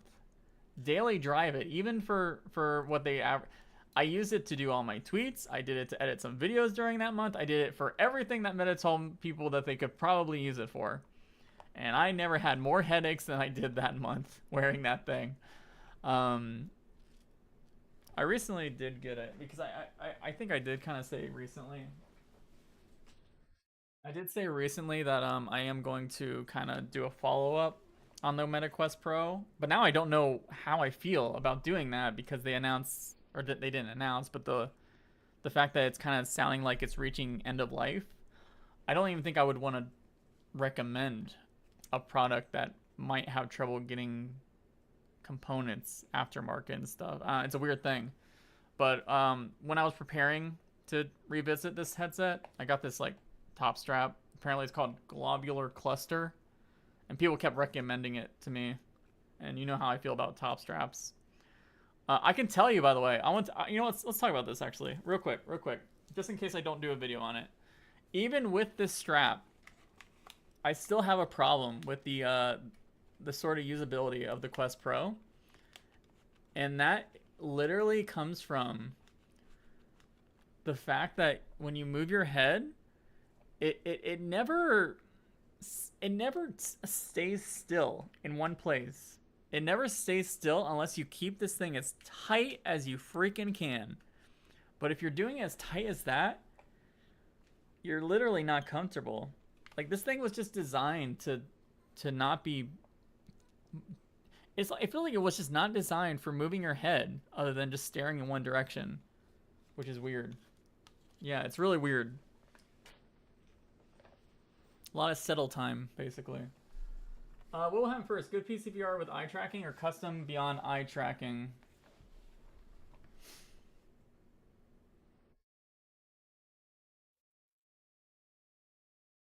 Well, I mean, there's already good eye tracked VR headsets for PC out there.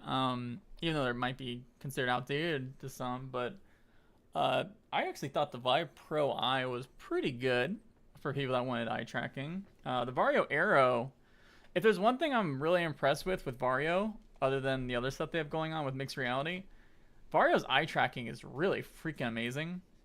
It's so fast and very accurate. But anyway, to answer your question, if we don't count those, I think beyond getting custom eye tracking, I think they will figure it out. Hopefully, I think someone will figure it out. Again, that eye track VR thing I was talking about, like this is a really awesome thing, a really awesome thing. So yeah, I just want to know why the crystal was a visual. Wow, was the crystal a visual? Was the crystal a wow visually for you when you tried it when it worked? It was clear. Yeah, it was clear. Yeah, like that's why maybe I should have went into it in that video, but like at the very end of that video, I said maybe if you're a simmer, you will like this headset. Um, it did have good brightness, even though I couldn't get 120 hertz working. That's not a big deal, and 90 hertz is fine. The only reason I focused on that factor is just like I'm always nervous with Pimax stuff. I'm not sure what spec sheets are real. But no, it was like it had some cool stuff going on. I didn't like the local dimming when I finally got it working. I didn't think that was very good. Um, but the clarity, it was all clarity on that headset, right? It was just like if you're looking at instrument panels in a sim, I think it makes sense if you are fine with that kind of weight on your head. Yeah.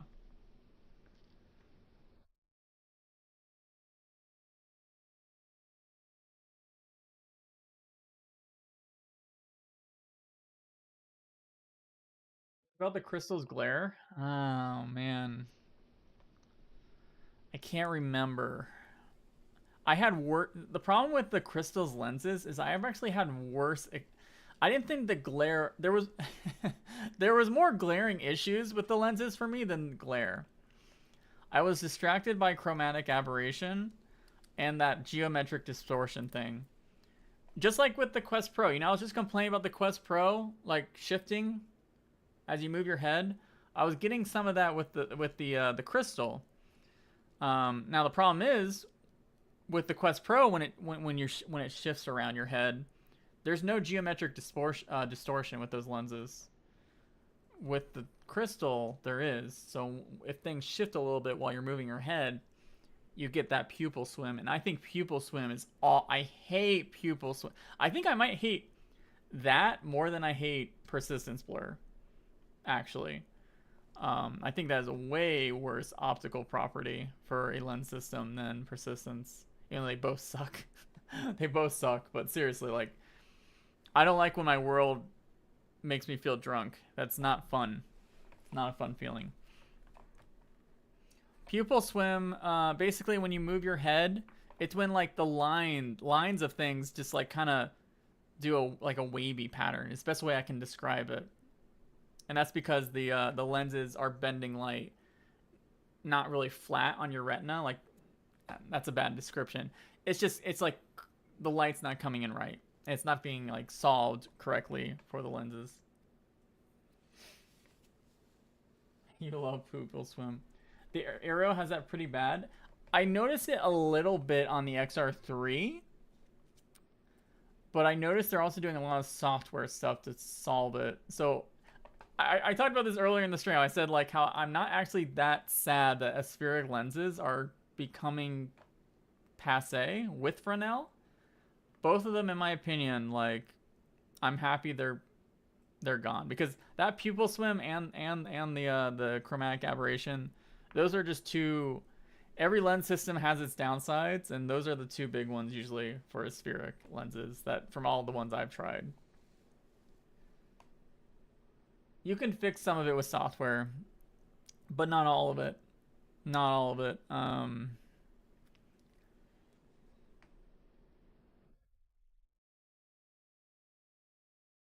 I have a Mac with the M2 chip, and the only game I can play is Metal Gear, so it's hard to imagine what the Vision Pro chip can do compared to Meta. Well, I think that's why they put so much emphasis on the R1 chip. I do think that R1 chip is doing a lot of things to alleviate what the M2 is doing. Yeah. Like, there's a reason.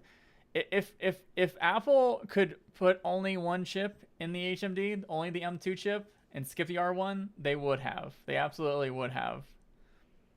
But this split compute dual chip thing, it's definitely I think the future.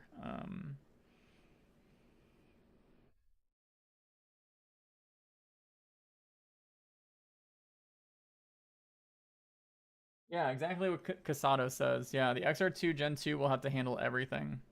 The interesting thing about the Quest Pro that people didn't really know. Now, there is a FPGA chip in here that handles all the, or not all the cameras. I think they handle some of them. I think the eye and face tracking cameras. That's right. There is an FPGA chip that combines all the eye and face tracking cameras into one data stream and then feeds it into the XR2 chip. But it's not really doing that much processing. It's purely to get over the camera bandwidth limit of the XR2 Gen 1 for the Quest Pro. Because I think there was only like I want to say 6 camera maximum for XR2 Gen 1, but that might be a wrong number. Something around there. So they did do that. Yeah. Opinion on IVRY. So for those who don't know, IVRY is, let's pull them up, actually. I think it's a good idea to do that. They are bringing PSVR 2 hardware to work on PC. They've made some pretty big advances, like they got 6 DOF tracking to work on PC Steam VR with the PSVR 2. From my understanding, there's still a bit more to go. They don't expect it to be finished by this year, but a lot of progress there for sure. Now, I think my opinion on is if this is working, right?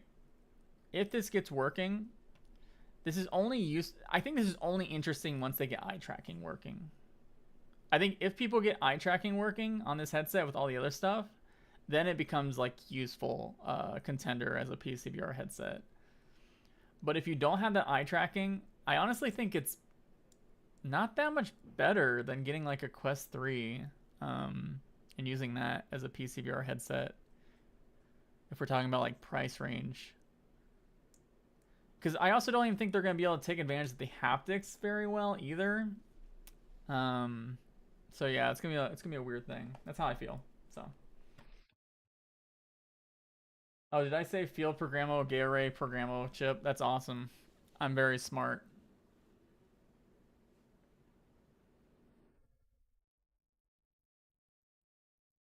Disappointing Quest 3 is the same terrible FOV as the Quest 2. I feel like though edge to edge clarity on the Quest Pro lenses are really good. So maybe it'll feel better. But yeah, it does stink that it does kind of stink that there's not much stuff. Like even if you get around 110 FOV, I really wish that was the baseline rather than just like 95. And I know I'm a hypocrite because the Beyond doesn't get that FOV near that FOV at all, but yeah, it sucks. Are you using your I actually don't even have a PSVR 2 anymore. I don't have one. I had one, then I got rid of it because I wasn't using it. And even though I probably could have made some content of me testing out some games, it just felt weird. I'm not a console user. Like I haven't used an actual game console in so long. The PS5 was the first time that I used a console in probably 5 or 6 years, and I got like that made my brain weird. Like I forgot what it was like to use a console. And I'm not even talking about like the performance was fine. I had no issues with the performance of the PS5 and anything like that. It was just like not being able to load my own software that I use to test my other headsets, or having to pay a monthly subscription that doesn't even go directly to the developer just to play with other people, and like all these little things just added up, and I was like, I'll pass. I appreciate it, but yeah, it was just a little weird for my brain. Some people are all into that stuff though. They love the plug and play experience. They love the paying a premium to be in something that just works, right? For me, I just feel like I'm being held down there. So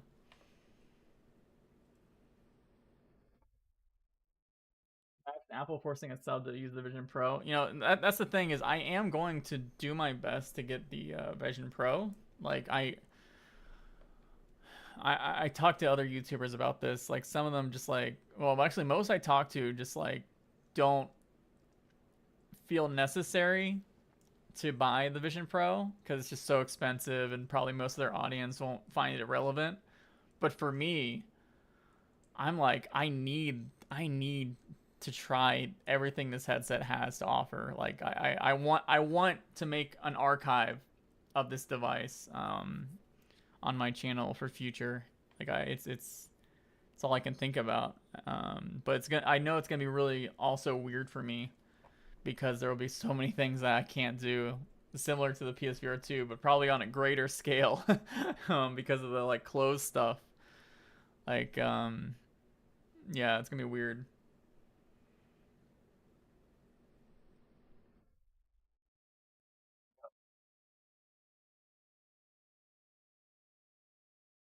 AVP very nice, but not revolutionary. Yeah, I mean, it's just I just think it's definitely an Apple take to this medium. Definitely, if you definitely an Apple take, right? Like it just screams Apple for sure. So and I don't know. I wanna just I wanna experience that. I do want to experience what that feels like.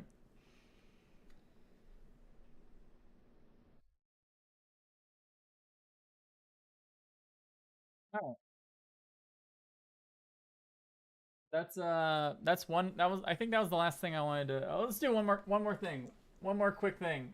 How are you all? Or you know what? No, I want you all to say in chat right now. How are you all doing? I hope you're all doing well, and I really do thank you for just spending time with me. This was really nice. This was really nice. Um, yeah, I think this was a roller coaster of a stream for sure. People always ask me, by the way, if I like before I do a video, if I'm like if I cried before. No, not all the time. But no, this was good. I'm glad I can talk so candidly about these things. It feels really nice to do that. And I feel a lot of you feel a lot of these same ways, from what I understand reading the chat. So it's good to get that back and forth for sure. Uh, you Teal for the $2. Doing great, doing good, doing avatar work. Keep it up, Uzi. Your freaking Xbox avatar gets me every time.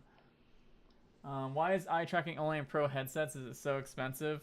I think the hardware is not even that expensive. What's really expensive for eye tracking is the getting the algorithms right, getting it right to do what you want with eye tracking.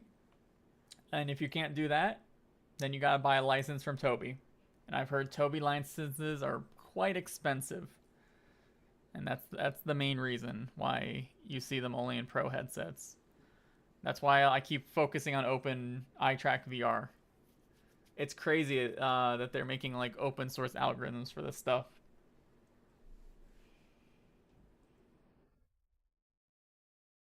Brave to enjoy VR again. I'm sick of my Quest 2 and native PCR headset real bad.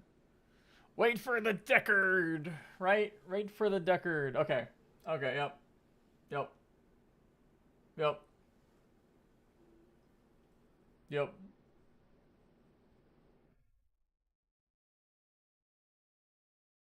Yeah, if you're not doing well, I hope you all have do you read my email about the new display tech that was just developed at UIUC? I think I did. That was the one. I remember that one. What was that? What was the technology? I know. I did read your email. I forgot to reply to it though. I know which email you are. It was like a weird display. It was a weird display. It was like droplets. I think it used droplets to make visuals on a display. Anyway.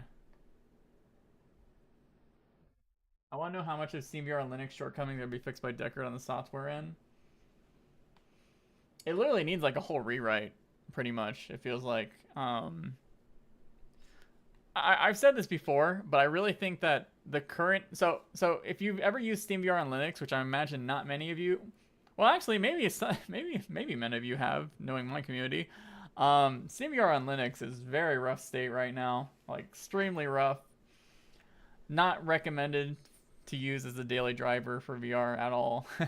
But anyway, the way I see it is I really do think Valve just sees that version of SteamVR on Linux as like a legacy thing. That they care about. They don't care about updating it. They're just gonna overhaul it with whatever's they've been working on, and that's pretty much it. They're not gonna fix things, basically. They're not gonna fix the current things if they're just gonna redo it, not from scratch, but yeah.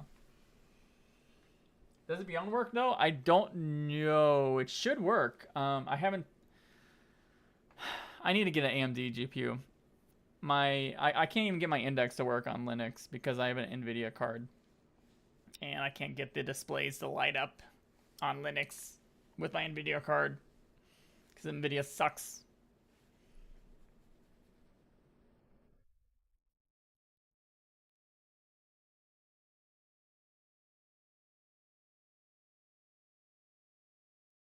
Yeah, 7900 XT. Yeah, I did see that they've actually, yeah. Even on the Windows, they fixed all the problems, most of the problems with the AMD 7000 series. Even on Windows, they finally updated the drivers, so it's actually usable for VR. It took them a long time, but they did it.